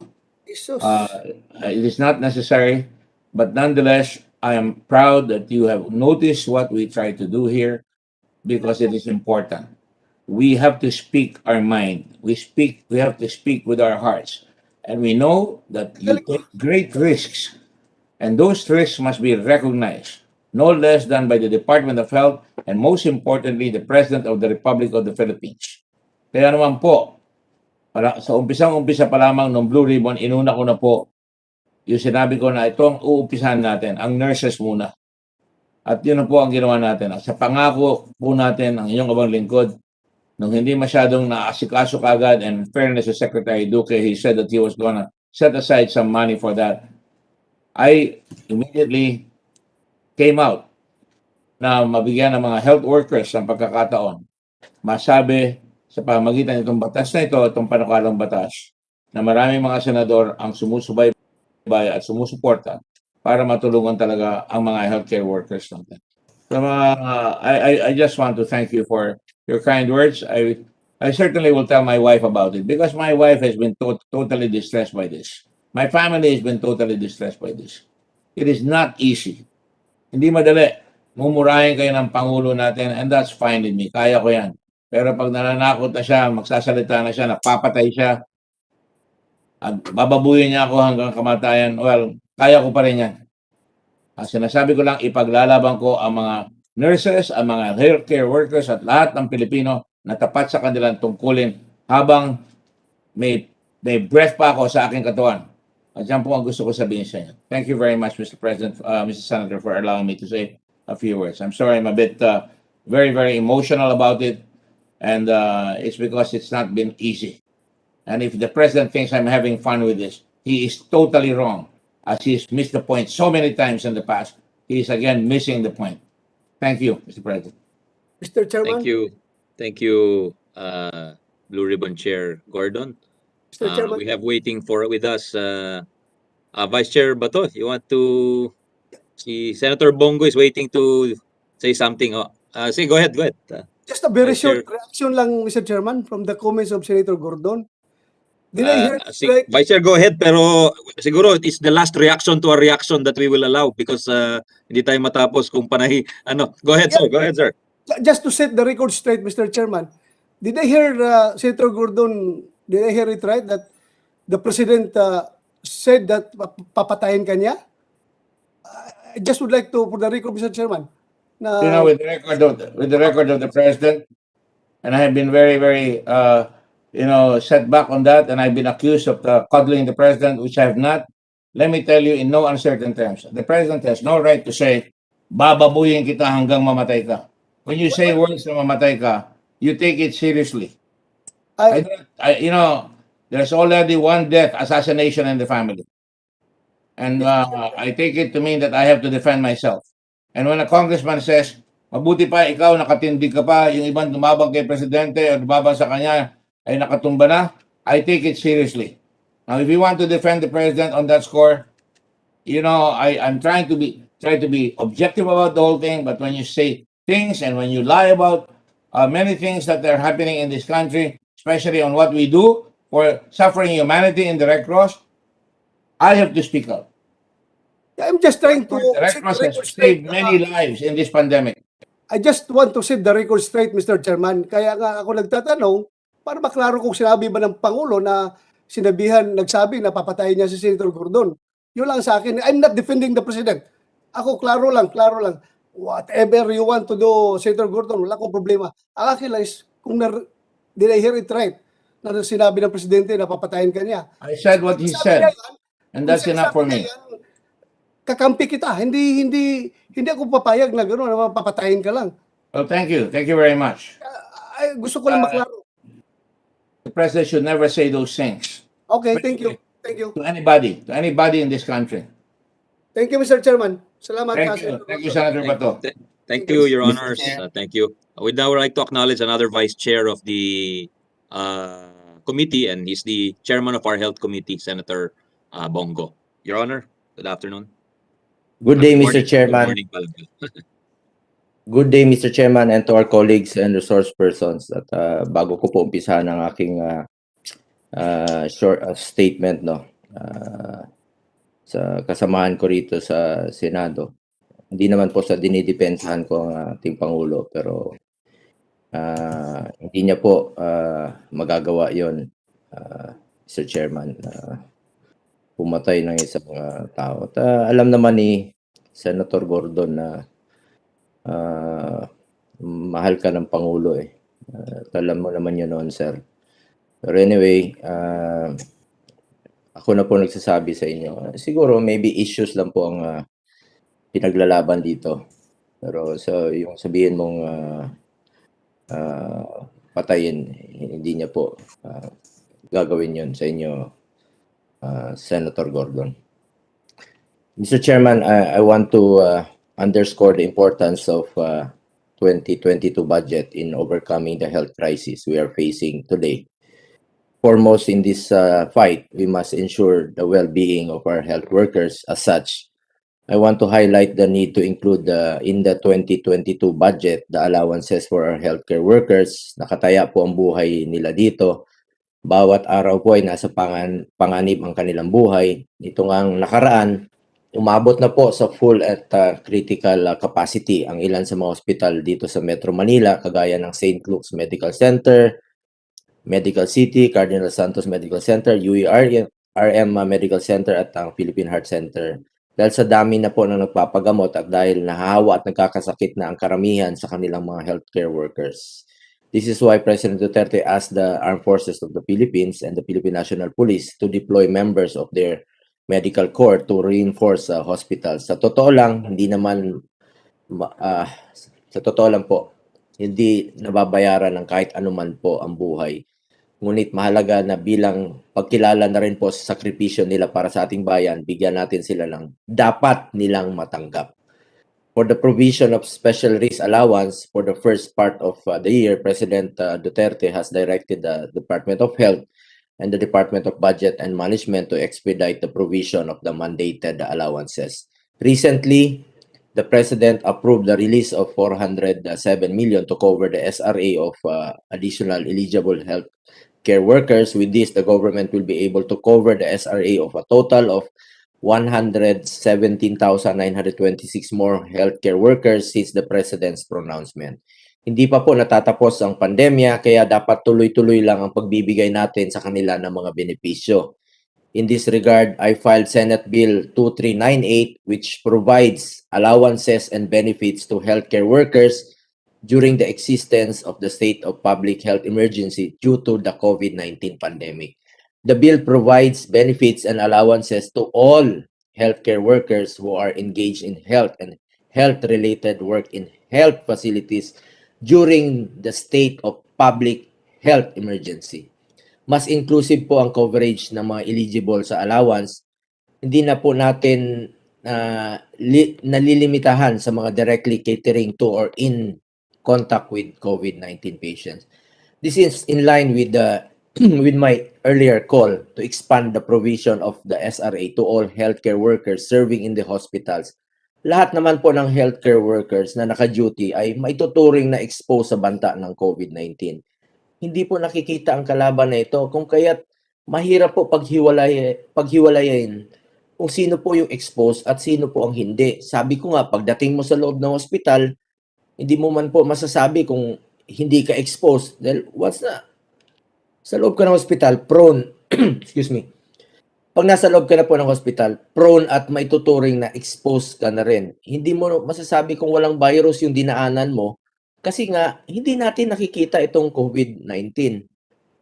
Until the bill ay dapat a fixed monthly COVID-19 special risk allowance for every month that they are serving during the state of national emergency will be provided to them. The allowance will be in addition to the hazard pay granted under the Magna Carta of Public Health Workers. Nananawagan na ako noong nakaraan sa DOH na maging flexible tayo kung kakayanin po ng pondo. Bigyan na ang lahat ng qualified ng fixed na amount ng SRA kaysa bilangin pa natin ang kanilang pag-duty bawat araw. Nagkaroon kasi ng mga reklamo sa computation at minsan hindi naging transparent ang computation. Ako mismo, maraming lumalapit. Para maiwasan po ito, mas mabuti kung fixed amount na kada buwan ang allowance. The measure also provides active hazard duty pay for public health workers. In the event of COVID-19 exposure or any work-related illness or disease, the PhilHealth will continue to cover all of their medical expenses. Public and private healthcare personnel who contract COVID-19 in the course of their work will also be compensated. To provide enough legal basis for the continued provision of allowances this year, we are including in the bill retroactive application of allowances beginning July 1, 2021 at all allowances will also be tax-free. As healthcare workers continue their life-saving work, it is incumbent upon the government to show our gratitude by providing them benefits that may improve their financial situation. They should not be made to be indefinitely bear the pressure of fighting a deadly virus without adequate compensation. Kailangan ay hindi sila pabayaan ng gobyerno at ang ating medical frontliners ay ang mga sundalo sa gerang ito. Sila ang itinuturing nating bayani sa laban na ito. Pakiusap ko lang po sa mga frontliners, huwag ko kayo mawalan ng pag-asa. Tulungan niyo po ang ating mga kababayan kasi kayo po ang nakakaalam sa gerang ito. Lastly, Mr. Chairman, I want to take this opportunity to thank our healthcare workers. Lubos po ang aking pasasalamat sa mga frontliners na patuloy na nagsasakripisyo at nakipaglaban sa pandemya upang masiguro ang kaligtasan ng mga kababayan natin. Rest assured na handa kami ni Pangulong Duterte na makinig at magserbisyo sa inyong lahat. Salamat po muli sa inyong sakripisyo sa panahon ito. Thank you, Mr. Chairman, for giving priority to this important measure. Tamang-tama po na nasa gitna tayo ng deliberasyon ng 2022 budget at kayo po ay isa sa mga champion ng panukalang batas na ito. Tulungan po natin sila, Mr. Chairman. Maraming salamat po. Magandang umaga. Salamat po to our health chairperson, Senator Bongo. Thank you, sir, for your support, your filing the measure, and your support for our health workers.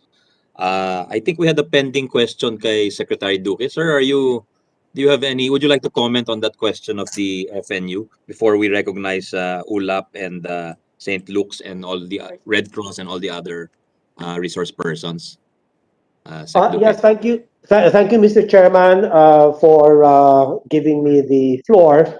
The 526,727 healthcare workers, we have called this from the different facilities where generally there is a risk exposure to COVID-19 patients, or in fact, even those suspects and probable in the various temporary treatment and monitoring facilities, the isolation and quarantine facilities. So we have listed down those healthcare workers comprising the emergency hires that the DOH does every year, the GOCC hospitals, heart, lung, kidney, and the children's hospital, the military hospitals, the private hospitals, the LGU hired emergency responders, the barangay health workers, the LGU primary care facilities,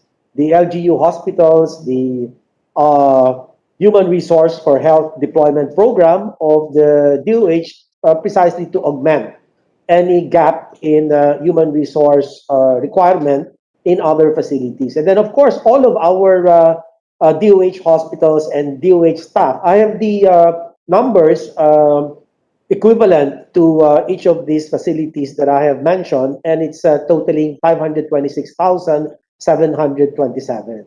However, the resource person from the Filipino Nurses Association is correct, no?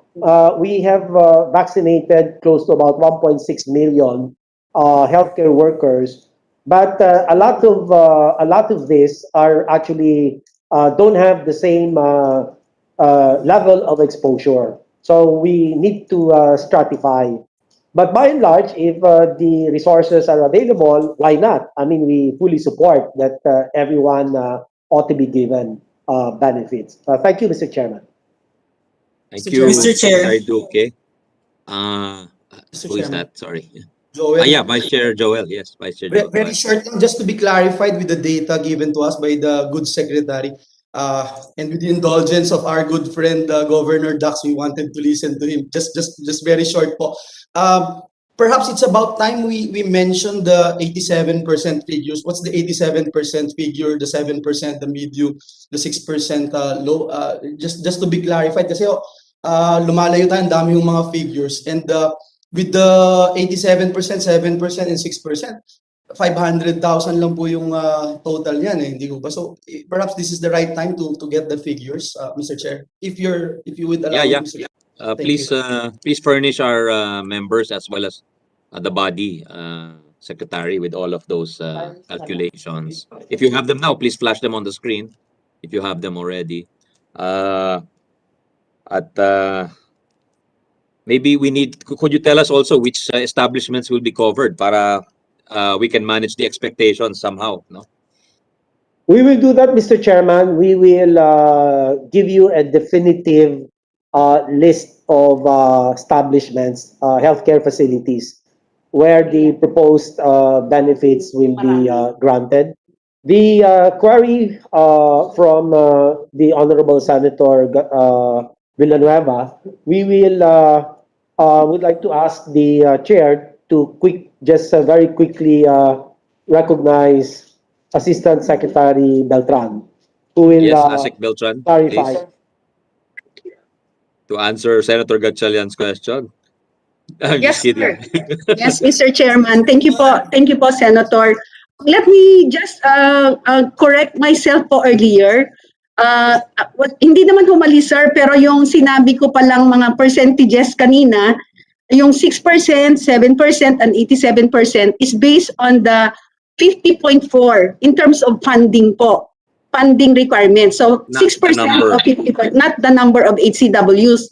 Sir, Mr. Chairman, just to correctly put it, in terms of percentages of healthcare workers, the low risk would be 15%, the medium risk will be 9%, and then the high risk will be 76%. Yun po, Mr. Chairman, and thank you for this opportunity po na na-correct po namin yung figure. So again, 15% for low, 9% for medium, and 76% po of the total number of healthcare workers po. Salamat po. Thank Thank you. you. Thank you. Thank Please you don't for remove the slide asking that first. question. Please don't remove the slide first, please. Pakibalik ho, ASEC, para I think some of our members are still looking at it. Thank you, thank you. Yeah, I can just leave it on the screen for now, so it can be digested kasi maraming zero. Medyo malalaki yung mga numero. Mr. Chair, Yes, Mr. Chair.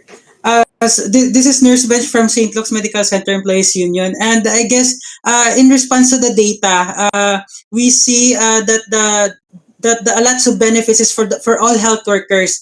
Supporting the data of the Filipino Nurses United, that we have to get the exact data of all the health workers in all the Philippines. Kasi alam nyo, Mr. Chair, marami po mga even nurses, some of our health workers doesn't receive the benefits stipulated on the law kasi po baka hindi po sila kasama on these figures po from the DOH.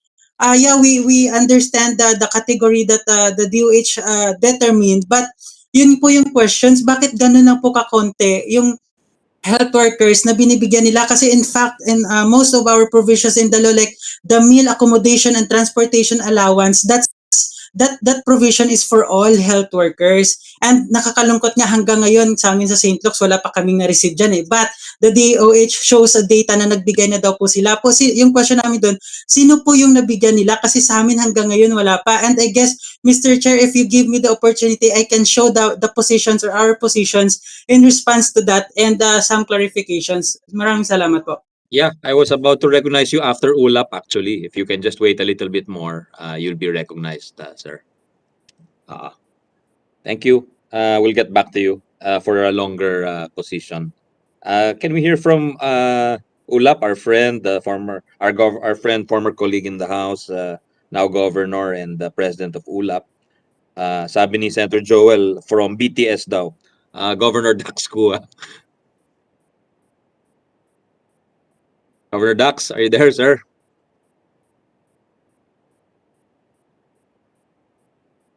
Governor Dax? He might. I see Senator Gordon raising his hand. Yeah, go ahead, Vice Chair Senator Gordon. Mr. Chairman, thank you very much. I just want to express my thoughts.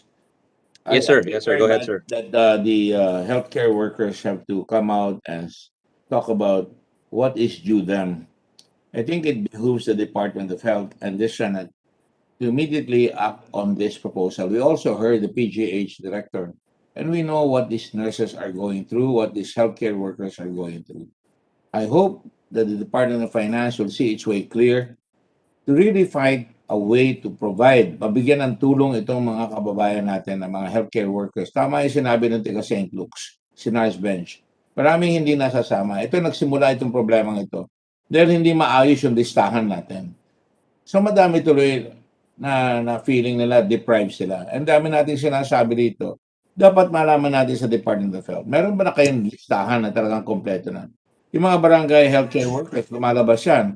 Pag lumabas yan, o yung mga komodrona, pag lumabas yan, talagang dapat tulungan natin yan. Otherwise, matatalo tayo dito sa war na ito because this is a very cruel disease. It kills doctors. I just had a text from a friend of mine whose nephew is a doctor who just died in America at that. So, sa akin, kailangan talaga tugunan natin itong sinasabi dito ng mga healthcare workers, talagang tiisin natin dahil unahin natin kung ang mga sundalo, sabi nga ng General Bato, binibigyan natin ng tama na panlaban, meron silang combat pay, meron silang lahat ng meron pa silang retirement pay. Bakit hindi natin bigyan itong this is a battle to the death and our people will die without the healthcare workers. Kaya nakakahina ng loob na kailangan makiusap pa ang mga nurse at saka mga healthcare workers sa atin. Gawin na lang natin yan. Kung ano ng paraan yan, Department of Finance at saka Department of Health, pag-usapan nyo na kagad, umaksyon na tayo. Thank you.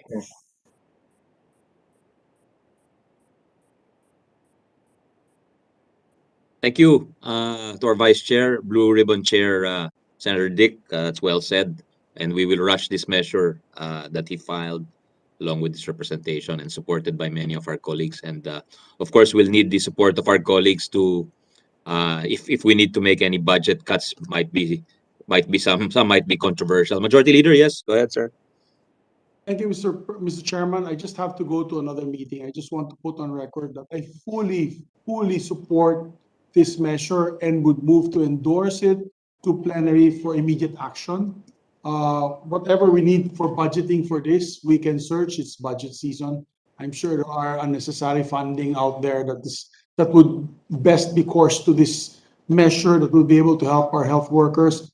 I think the Senate has been squarely on the side of the healthcare practitioners, and we've seen that. We've seen our chairman of the Blue Ribbon go out of his way, risking his own life and limb, just to push for the benefits of our healthcare workers. And I am proud of my chairman of the Blue Ribbon Committee. I'm very proud of you, sir. Not because you're on my ninong, but I really feel that you are defending our institution and all other institutions that need to be defended with situations and issues that are being raised. And I commend you for that, my chairman.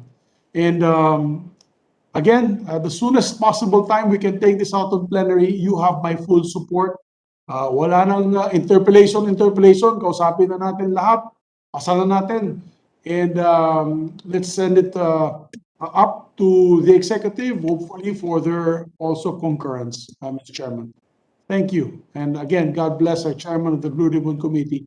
And God bless all the men and women who are sacrificing their lives for our people, particularly the healthcare workers. Mabuhay po kayo lahat. Saludo po ako sa inyo. Thank you. Thank you very much, Majority Leader. Kahit di mo ako binanggit, salamat din po. ikaw ay napakahalaga dito, Mr. Joke lang, Chairman. joke lang. I'm just Imagine kidding, kita. Majority Leader. We second what you said, and we appreciate your support for the measure. We really need to rush this for our Chairman, health. You are the most important here because we need budget. Without you, we cannot have the budget for this measure. So maraming salamat, Chairman. We need to do it together, Your Honor. And I think there was a very good point by our Blue Ribbon Chair, Senator Gordon. Yung data po natin, I think for government to have a really good response, we must be data-driven. And that data, if it's garbage in, garbage out ho tayo. So I think that's something we have to address across the board, and pagtulungan ho natin yan, Your Honors. So now we go to ULAP. He's been waiting for some time now. Our friend Governor Dax Kuwa. Go ahead, sir. Thank you, Mr. Chair. To the esteemed members of this committee or joint committees and honorable senators and fellow resource persons, magandang umaga po. I will make this very short. Mr. Chair, the Union of Local Authorities of the Philippines, or the umbrella organization of our LGUs, fully support both House Bills 2371 by Senators Angara and Gordon, and of course 2398 by Senator Go. Tama po yung mga nabanggit kanina. Talagang our heart pours for the men and women of our healthcare sector. Mr. Chair, kung minsan napapansin natin, especially these past few weeks, dahil may mga surges in many parts of the nation, talagang exhausted and extended na po talaga ang serbisyo nila. And I've seen a lot of hospitals and local governments being creative and involving men and women from outside the professional healthcare realm to support and help the effort against COVID or in terms of COVID intervention. Case in point po, Mr. Chair, kapag punong-puno po yung hospital natin, minsan we employ the services of tourism facilities or schools to become step-down facilities. Tapos nilalagyan na lang po natin yan ng health workers to support and to manage the isolation or the step-down in these facilities outside of the hospital systems. So I'm glad that your bills are innovating from the challenges of the previous support that we received from national government, Mr. Chair. Particularly, nila nyo na po explicitly nakasama na po yung non-medical workers Kasama na po yung mga job orders, kasama na po yung mga IT and security staff. Kasi kung minsan, Mr. Chair, pag puno talaga at may surge, kahit security guard, pinapatulong na sa pag-handle ng mga pag-navigate ng patient, ina-assist na lang at gina-guide na lang ng mga health workers. Pati mga IT staff tumutulong na, pati yung mga nasa accounting department tumutulong na dahil sa dami ng mga pasyente ngayon, Mr. Chair. So, it seems like you are on the right track, Mr. Chair. We fully support, and most especially we support, Mr. Chair, the fact that this proposed measure also covers employees and healthcare workers and non-healthcare workers under the local government units. Alam niyo naman po, sa dami ng mga COVID response that we have to manage, from contact tracing to isolation to quarantine to border checkpoints, talagang exhausted na rin po ang resources namin, and this would help really in giving support to our healthcare workers. So, Mr. Chair, basically all praises and support. Siguro for clarification lang po, nangyari lang po kasi nung huling SRA na binigay ng national government, the intention of the national government did not fit, kumbaga hindi pareho doon sa nakasulat sa implementation guidelines. So nagkaroon ng problema, that's why nagkaroon ng delay doon sa mga releases. Hopefully this time around, of course, that is outside the realm of the Senate. With the help of the DOH, baka maging mas malinaw and precise na yung language ng implementation guidelines, so that hindi na po magkaroon ng gusot yung pagbibigay ng tulong. So yun lang po, Mr. Chair, and salamat po and congratulations. Thank you. Thank you very much to our friend from ULAP, who's a very hands-on chief executive. So he gives us the view from the ground. Salamat po, Governor Dax. Mr. Chair, before Yes, Mr. Chair, before I Majority log Leader out and lang, then Senator Gordon. Go yeah, ahead, just Majority really Leader. half a second. Can I be made a co-author and Of co-sponsor of course. this measure? Mr. Certainly, Chair? certainly, Your Honor. Thank you very Senator much. Gordon, Vice Chair. Short remark to Senator thank Gordon. Senator Subiri, the majority floor leader, and my colleague and my friend for his kind remarks. All of us are imbued with that kind of devotion, especially to the healthcare workers. They have earned it, Mr. Chairman. All of them have earned it. And that is why we have to push for this. Thank you very much, sir. Thank you very much, Majority Leader, and thank you very much, Senator Gordon, for your passion, your commitment, your dedication. Mr. Chair. Now we'd like to hear from our representative from St. Luke's. You have the floor, sir. Who is seeking? Sorry. Pakitanggal na ho sa admin. Pakitanggal na ho yung slide with the permission of the body para we can see all the resource persons. Who is was someone calling my attention before I recognize the St. Luke's nurse bench? Was someone calling me? No? Okay, go ahead, nurse bench. Go ahead. Right. So, ayan, Mr. Chairman, allow me to share my slides po. And St. Luke's Medical Center Global City Employees Union Independent is an organization committed to serve interests of employees and general member, including St. Luke's nurses, medtechs, radtechs, pharmacists, PTs, dietitian, nursing attendants, and other professionals with more than 1,500 members. That's only for our hospitals. But, you know, in this, before attending this hearing, we are coordinated with the different hospitals or the different private hospitals union. And it's fortunate for us that you invited us in joining in this meeting. As our organization and other union groups from different hospitals continue to advocate decent job, fair compensation, and good benefits to our health workers, the proposed Senate Bill number 2371. Wait lang po, I'll share my slides po.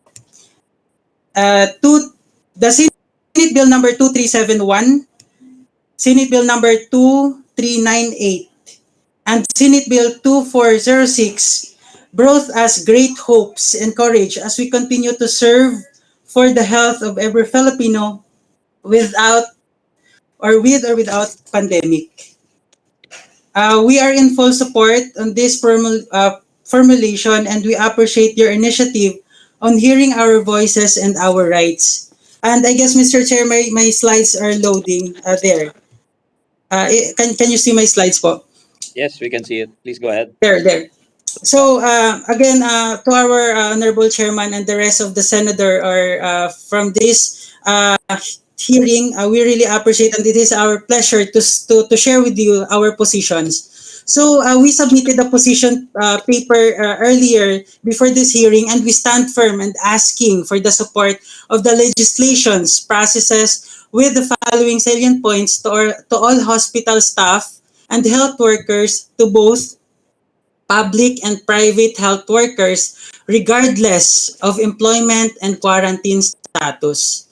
First is the benefits such as special risk allowance of 5,000 per month to those assigned in COVID unit should be extended while we are in the pandemic, and provide risk allowance or active hazard duty pay in amount of 3,000 per month to those who are not assigned in COVID unit with monthly and timely release once approved.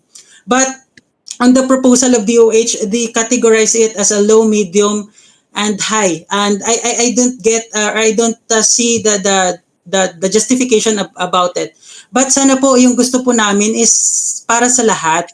Kasi po, the active hazard duty pay provision po on the Bayanihan Act 1, wala po kami sa private sector doon. And unfortunately, wala pong natanggap yung private sector doon. Just on the Bayanihan Act 2 lang po, which is only the SRA. The number 2 po is to provide all hospital staff free hospitalization benefits and their immediate family members, paid quarantine leaves, provision of vitamins and medical insurance and mental health consultations. Also mandate all hospitals employers in the private sector on the share of PhilHealth contributions on their employees, which is practiced in the public sector. Hindi po kasi yun napapractice in the private. Also, income tax exemption, as mentioned by Senator De La Rosa, for all the health workers and all receive benefits to augment the take-home pay. And also strict implementation of mandatory tests for every 15 days to ensure everyone's safety, and prompt contact tracing and implementation of safety guidelines in the public. We know that in the Bayanihan Act, there's a periodic testing among health workers, but unfortunately, it is not implemented in the real scenario.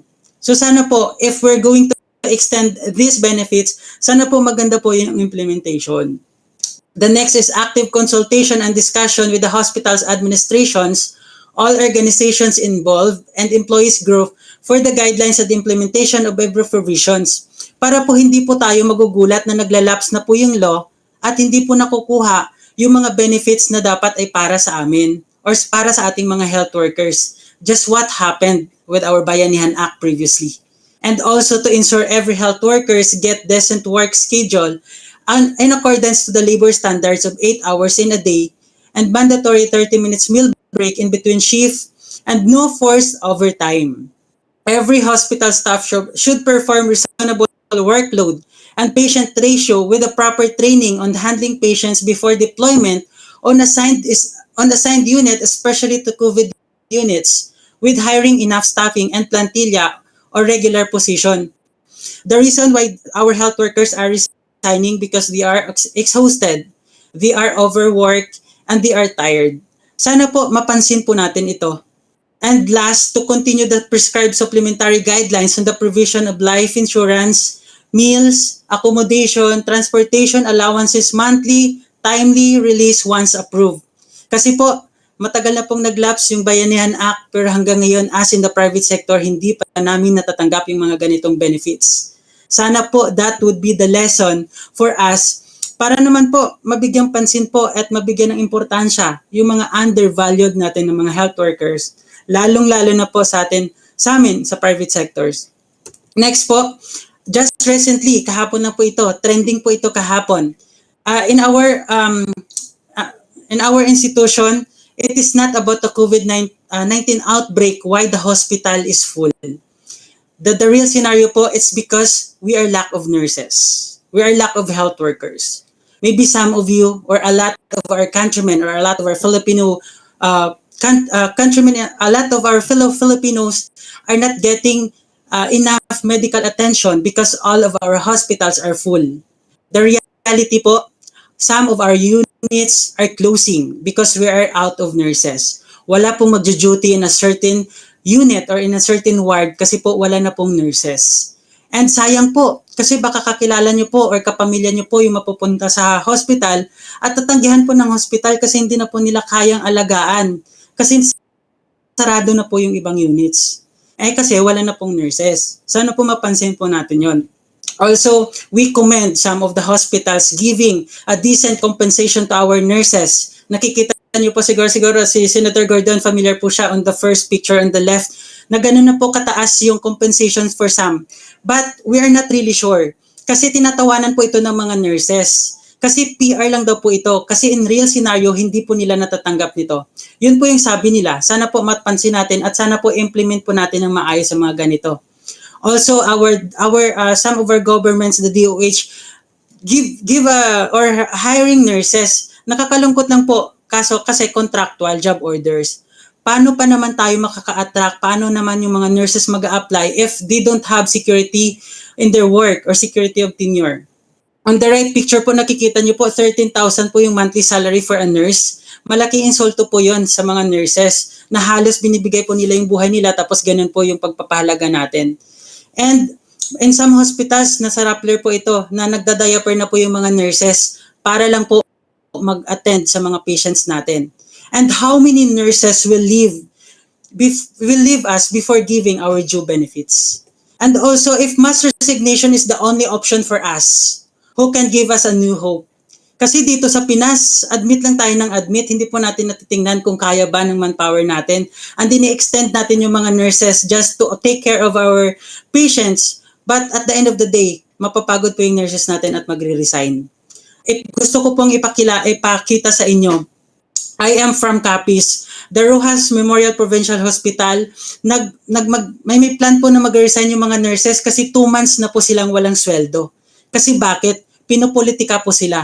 Nakakalungkot po na inuuna po ng mga tao natin in the positions na inuuna pa nila yung interest nila compare sa priority problem ng country natin. Hindi po sinasaynan ng mga board members yung supplemental budget para po sa mga benefits ng mga health workers natin. Sana po wag nating hayaang mag-resign at alis yung mga nurses natin kasi hindi po natin sila pinapahalagahan. Because these nurses are tired and exhausted. And kailangan natin silang in-nourish at this pandemic. And also, dahil po naglapse na po yung loop from the previous bayanihan, nagkaroon po kami ng mass action sa DOH. And unfortunately, yung mass action namin parang wala pa din kasi hindi pa din namin nakukuha yung benefits namin specifically on the mat. Anong petsa na po? And also, nagbigay po ng announcement yung DOH that they gave the benefits for our health workers, specifically on the mat. Pero po bakit nagbibigay sila ng numbers pero bakit hindi po namin napapansin sino po yung nabigyan nila? And yun po, if you read the comment section ni President Robert po, sana po matingnan po natin kung sino po itong mga naka-benefits specifically kasi po hindi po namin ramdam yung implementation on the ground. Baka po numbers lang po ito. So mas maganda po mabigyan po ng sagot ng DOH ito for transparency po. And also, ito po yung sinasabi po ng Malacanang and the spokesperson of Harry Roque po na ganito po yung response sila sa mga nurses natin. Of course, we need support, encouragement, and understanding, not humiliation. Sana po, suportahan niyo po kami, hindi po yung mga masasamang reactions para sa amin. Kasi po, pagod po kami sa frontline and kailangan po namin yung suporta po. Pero yung marinig po namin na ganito po, malungkot po sa part namin. And also, yun po, sinasabi ko po, the accommodation, the mat specifically, nandun po yun sa provisions, pero bakit hindi po namin nare-receive hanggang ngayon? And I guess this is the right time na masagot po ito kasi po, we're drafting a new law and we really appreciate the efforts among our distinguished Senate to have this. Pero baka sayang lang po ito, meron po tayong magandang law, baka pangit po yung implementation at hindi po natin mapakinabangan. Sana po before drafting that, maano po natin, kasi there's a clear implementation. Nandyan po sa Department department order, yung mga ganun po, bakit pero hindi po namin na-receive.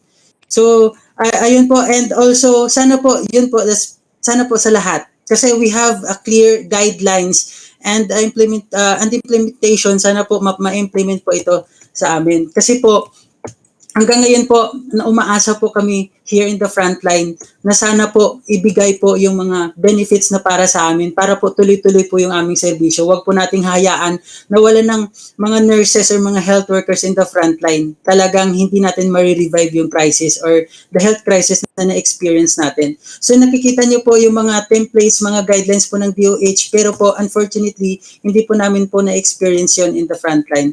Ito po, clear po yung mga guidelines po ng DOH or yung mga press release po nila. Pero I don't know bakit po hindi po namin naramdaman po ito.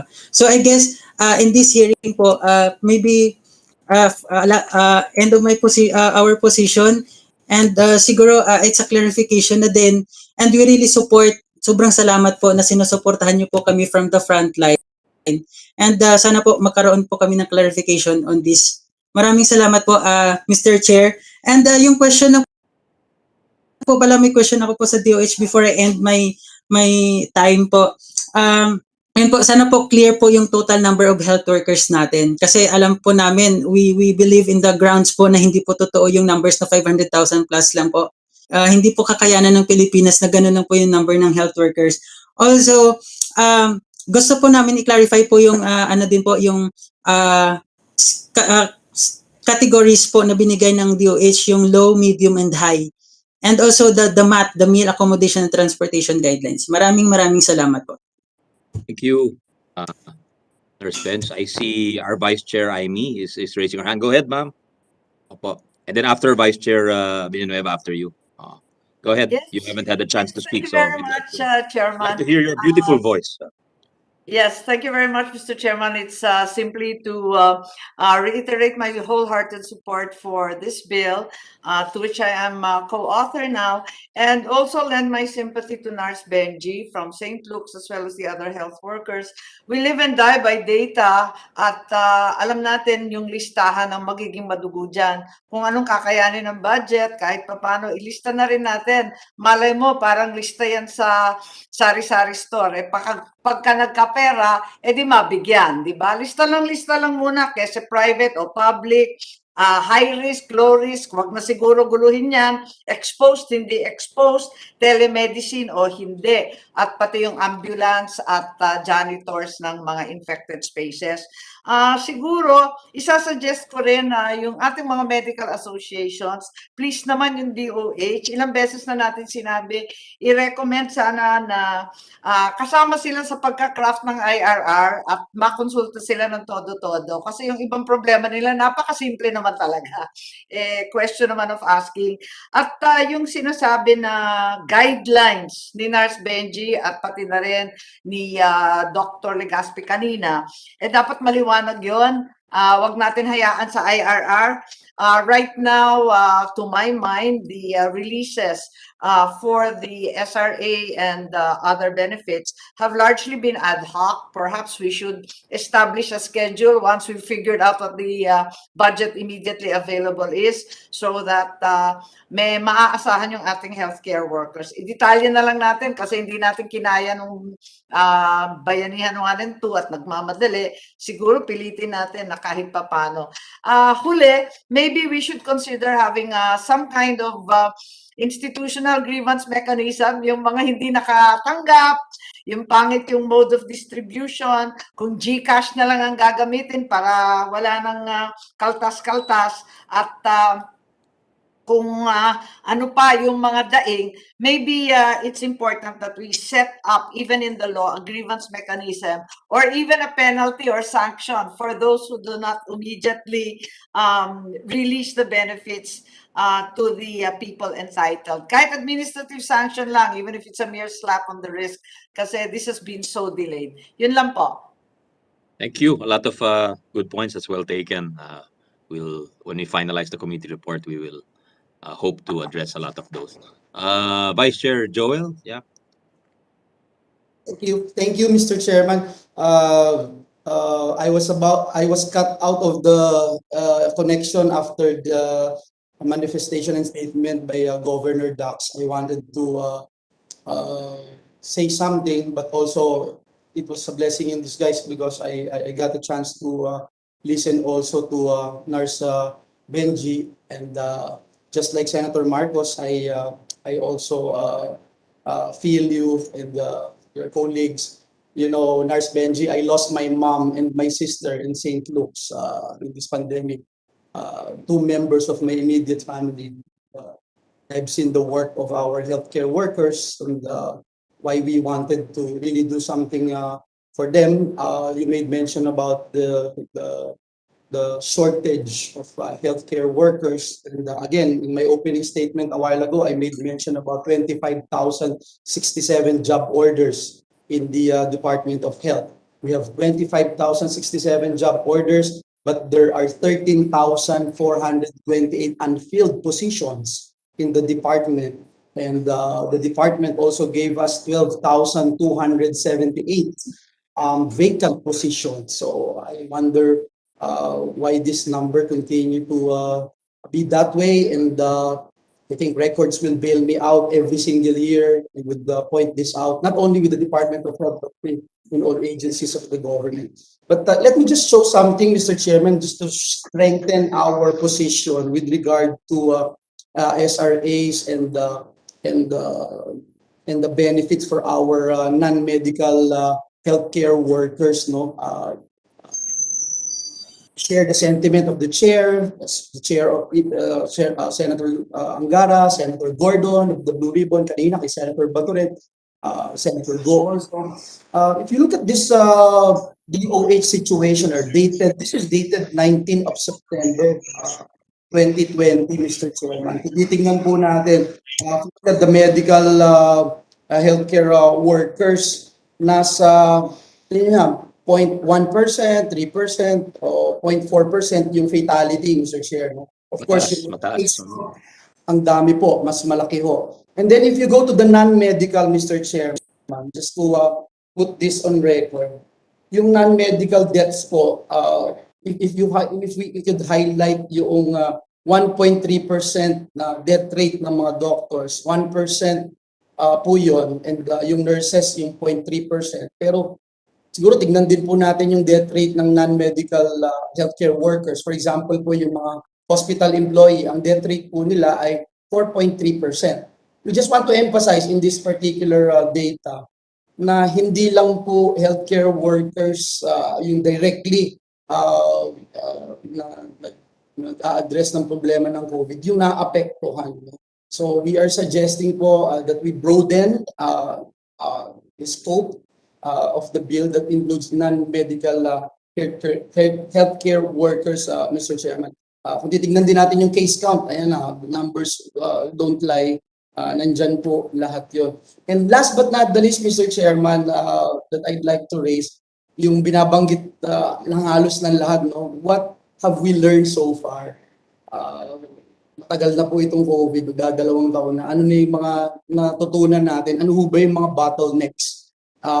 If we remove, for example, the pro rating of benefits and just provide for a fixed monthly amount of SRAs and active hazard duty pay, what documentary proof required from HCWs will be eliminated? Pangalawa, how will this affect the provision of benefits from request of appropriation from the DBM to downloading to centers of health development to the hands of our healthcare workers? So ito lang po yung gusto nating i-share, and I think very important as we move forward. Again, Mr. Chairman, thank you, and I'm fully supporting this mission. Thank you very much, and thank you for sharing that very illuminating data with us, Vice Chair Joelle. Again, we apologize to some of our resource persons who've not had the chance to be heard, and now we'll give them a chance. The Philippine Red Cross with former Health Secretary Paulina Bial. Ma'am, you have the floor. I thank you for waiting patiently. Yes, thank you, Mr. Chair, and to the members of the committee. The Philippine Red Cross has been a partner of government in this pandemic. as auxiliary to the government efforts. And we have many of our workers as frontliners in this pandemic. However, in the implementation of the benefits for Bayanihan 1, we were not included because we're categorized as private sector. And for Bayanihan 2, actually, we submitted a long list of our frontliners. However, only those working in the molecular laboratory were given the benefits. And we've continually requested for our other frontliners, like those working in the ambulances, ambulance services, the welfare services. Now we're also putting up isolation facilities and the vaccination centers, that they also be included as part of the frontline health services.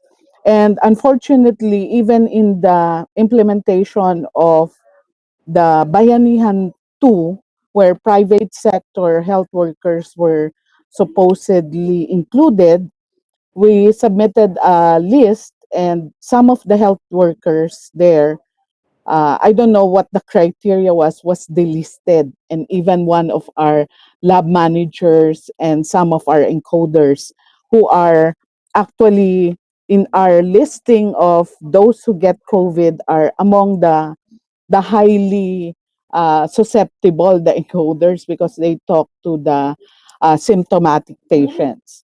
However, having said that, we hope that the implementation of this new law, Senate Bill 2371, authored by Senator Gordon and Senator Angara, and Senate Bill 2398, authored by Senator Go, we fully support the provisions, and we hope the implementation will be properly addressed and smoothly uh, um, uh, implemented.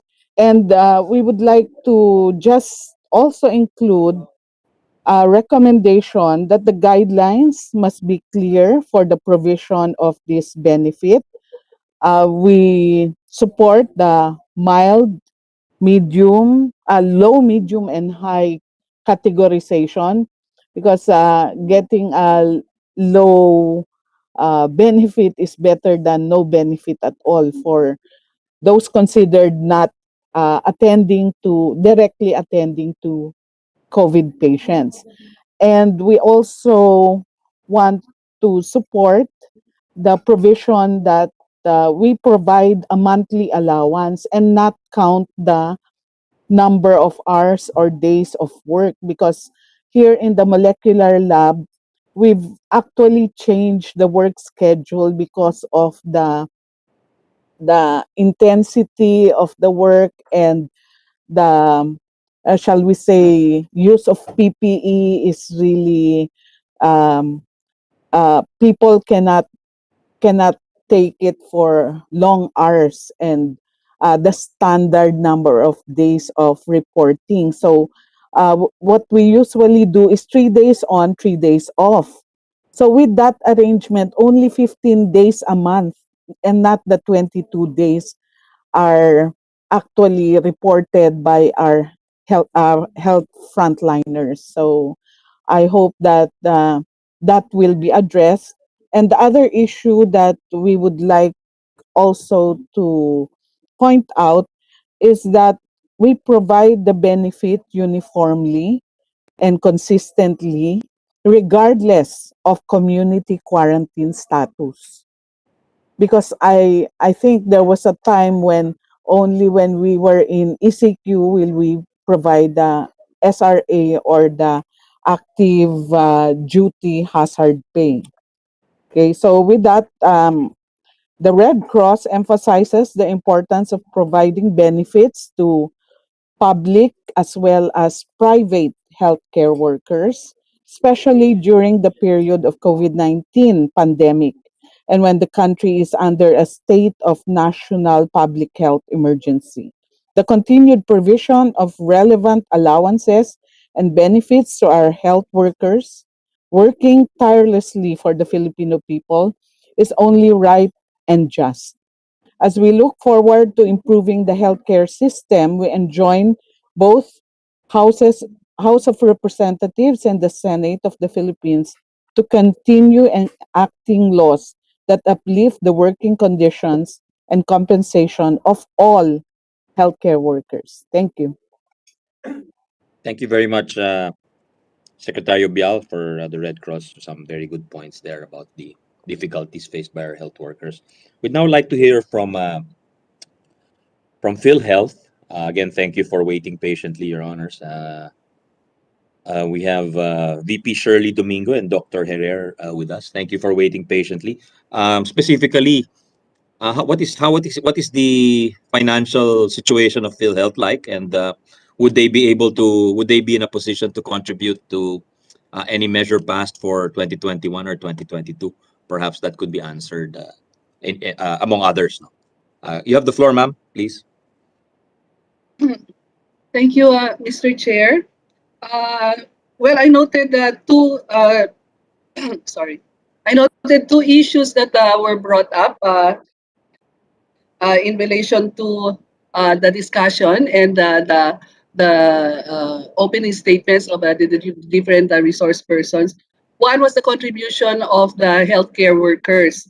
As mentioned also by Dr. Atienza himself, this is in the law, and therefore we can change only the amount to be paid by the doctors if there's amendments to the law.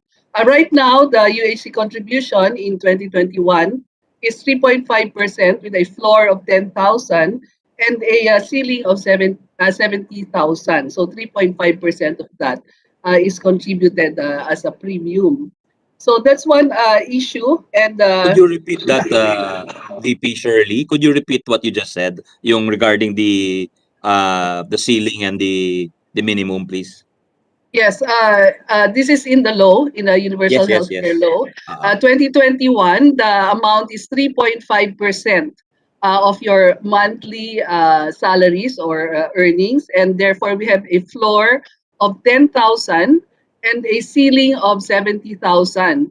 So for a 10,000 salary and below, it's 350 pesos a month, and for 70,000 and above, it's 2,450 pesos a month. That's the premium contribution level at the moment. So that was an issue brought up also by our PMA President, Dr. Atienza. The yearly amount would be 4,200 and up to 29,400. However, our doctors need not pay 3 years. This was already corrected, Mr. Chair. They can pay a minimum of a quarter, 1 quarter a year. So they need not pay 3 years. May I just correct the impression of our resource speaker, Dr. Atienza? Because before, PhilHealth had a policy that doctors had to pay for 3 years. That was before universal healthcare, because they can be accredited for 3 years. And we found out that sometimes they're not already paying their premiums. Therefore, we came out with a policy of a payment of 3 years. However, this was already suspended. So we already revised this, and the doctors can pay just a quarter, a minimum of 1 quarter quarterly. They can pay quarterly. So that's already amended. They need not pay for 3 years. Okay. And inpatient benefits for Can we just clarify that for just to be clear, VP? You're saying that 3 years to be covered, but now Yes. just 1 quarter covered na sila. Is that your point?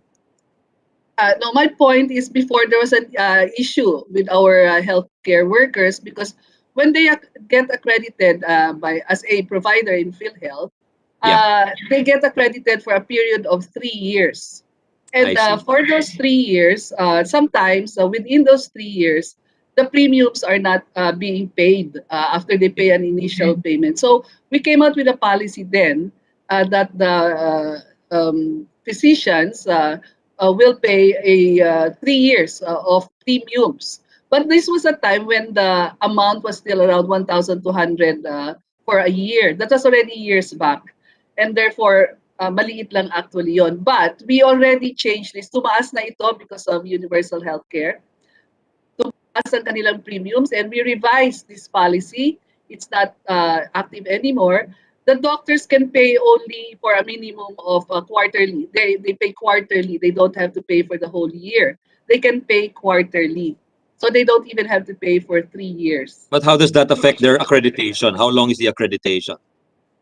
The accreditation still remains for 3 years, and we just we bill them when they renew their accreditation. If they don't pay for the rest of the years, we bill them. But we encourage them to pay regularly, quarterly, if para hindi mabigat sa kanila. So that's the status at the moment. Okay. Mr. Okay. Chair? Yeah, go ahead, Vice Chair Amy. Wala, quick suggestion lang while I'm chewing. Sorry, you don't seem to be eating yet. But I'm eating also. I'm also munching here. Wala pang nagla-lunch. Go ahead. Anyone who wants to eat, we nice, understand. unhealthy na. Okay, yes, Vice President Shirley Domingo, please. Perhaps it would be more useful to get a written revision of those instructions because these are fairly controversial among the medical community. Sana may kopya na lang ng instructions ninyo kasi naiba yan sa dating utos eh. Yes, ma'am. It is already written actually. This was a policy that we amended already years back. So this is amended already. Maybe it needs clarification kasi hindi naman ganyan on the ground ang nangyayari in 3 years at saka yung quarterly. Parang wala pang may alam na quarterly yan eh.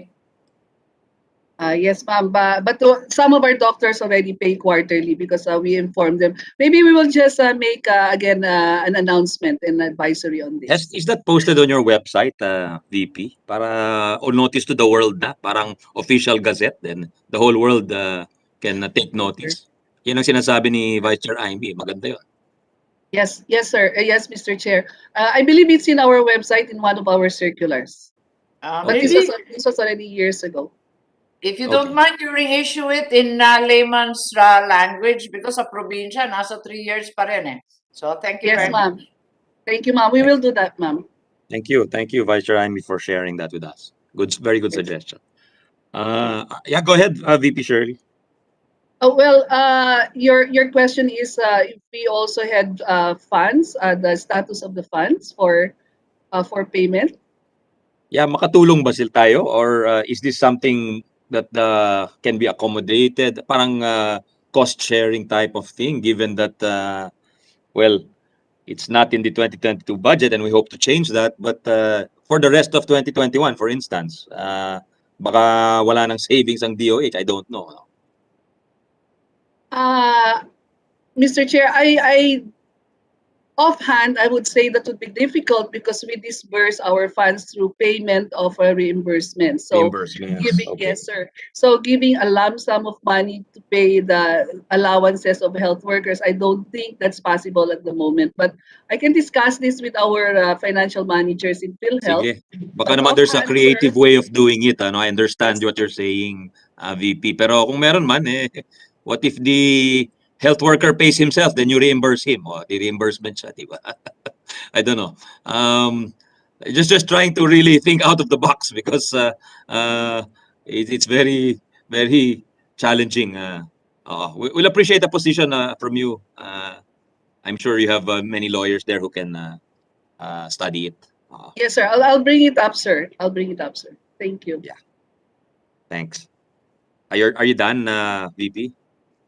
Yes, sir. Unless there are any other questions that I would like you would like to answer, for me to answer. Yeah, we'll give a chance to the other resource persons. Thank you very much to PhilHealth VP Shirley Domingo. Can we hear from the League of Provinces of the Philippines? Because alam nyo, Your Honors, our health system is very disjointed. That's one of the comments made by our experts who've studied it because of the local government code. It's actually devolved, but yet it's we're spending so much at the national level. So ang comment nung iba, hindi makagalaw ang DOH sapagkat wala silang sundalo sa baba dahil nasa ilalim sila ng mga local governments. I want to get comments on that, maybe from the LPP. I think Miss Sanchez is our who used to attend a lot of our hearings on representing the League of Provinces. Miss Sanchez, thank you for waiting, ma'am. Salamat. Nice to see you again. You always used to attend our local government hearings, so you're welcome here. Go ahead, ma'am. Thank you for waiting. Yes, so good afternoon, Mr. Chair. We already submitted our position paper last night. However, we would just like to read a very short portion for which the League of Provinces expresses its support and sees the need for an unequivocal policy statement on the continued grant of the COVID-19 Special Risk Allowance and active hazard duty pay, provision of life insurance, accommodation, transportation, and meals, and provision of compensation to those who have contracted the disease with the performance of their duties as healthcare workers and for those who died from it, for the duration of the declaration of the state of national public health emergency by the President.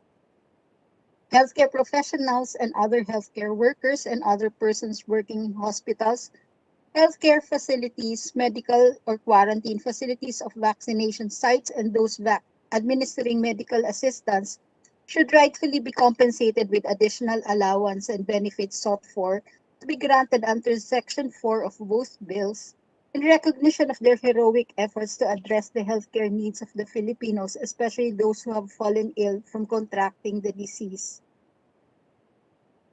So Senate Bills 2371 and 2398 both seek to institutionalize for the duration of the pandemic the benefits to health workers that they have been entitled to under RA 11494 or the Bayanihan to Recover as One Act until the latter lapsed on June 30, 2021. So, Mr. Chair, that is basically the key points of our position paper for the League of Provinces of the Philippines. We fully support the passage of these two bills. And as to the query, Mr. Chair, why is it that the national government is spending for this? Mr. Chair, we would like to say that the LGUs are also spending so much especially for COVID-19 response. Malaki ang the major expense items of the LGU are in healthcare at the same time, pati sa social services po. So I think that would be all, Mr. Chair. Thank you. Yes, we acknowledge the role of the LGUs in the pandemic. They're at the forefront. Pero we also have to acknowledge that there are some, not all, but some LGUs where the health facilities are not quite up to scratch. And although they've been devolved to the national government, hindi na kailangan saluhin ng national government, in other words, yung mga provincial hospitals, without mentioning names, no? And we're trying to find solutions Yes, Mr. here. Chair, we acknowledge that po. Yeah. Thank you, Ms. Sanchez. I think, is there anyone who has not? I think DBM might want to say something in addition to their reaction earlier. Meron pa ba kay Director Abella or any of the Yes, resource sir. persons? Anything If you would else allow to us, sir. contribute? Yes, sir. If you would allow Yeah, us, go ahead. sir. Actually, sir, we already submitted our position paper nung Monday, sir. Yeah.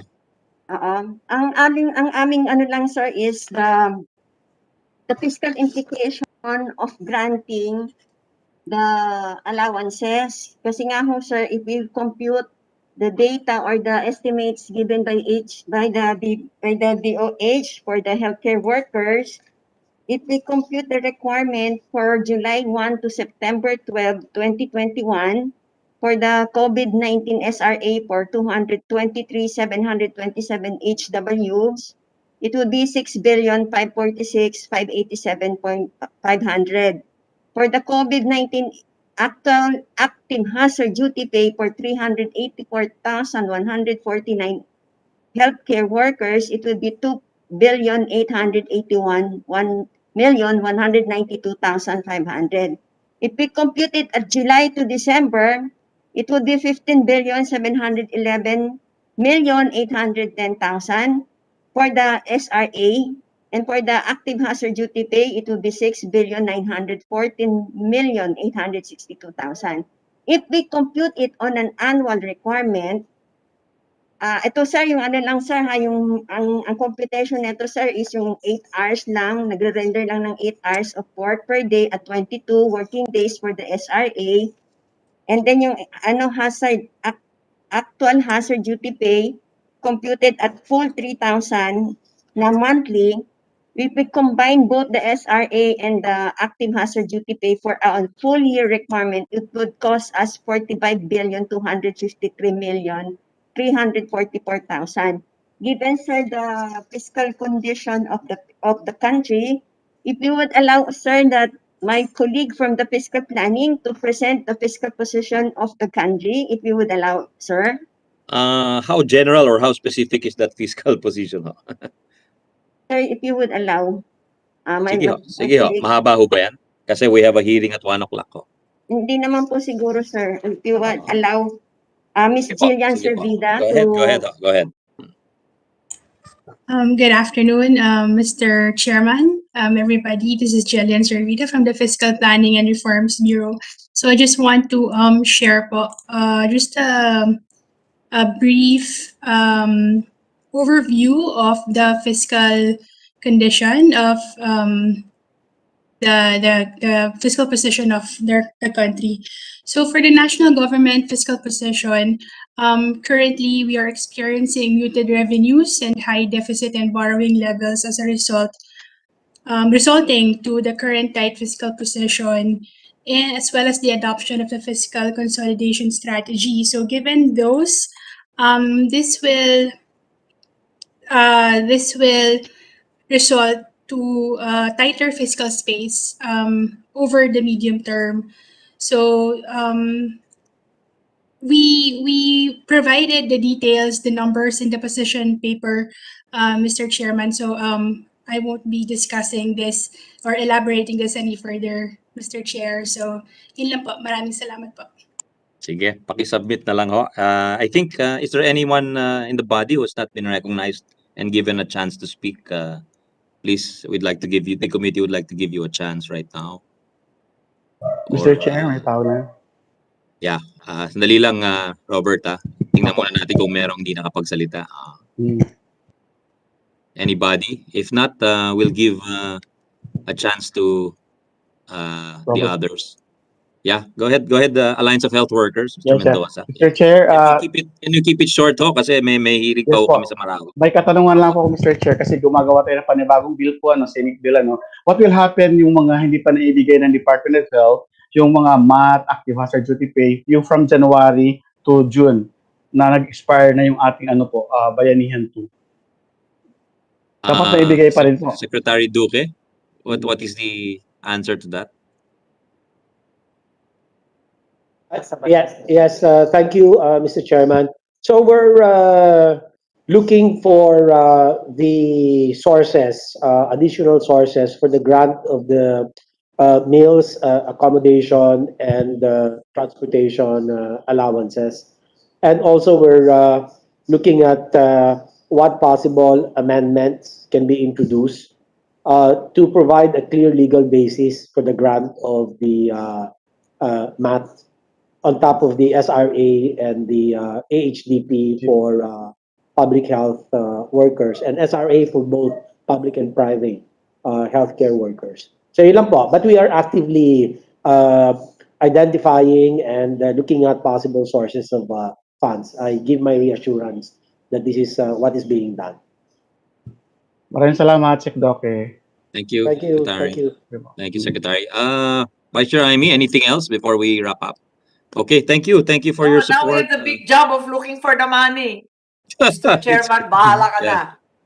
Mahirap to. Malaki to. Okay. Mr. Thank you Chair, very dagdag much lang po. thank you very much. We're going to... Yeah, go ahead. Patapos na ho tayo, sir. Okay, sir.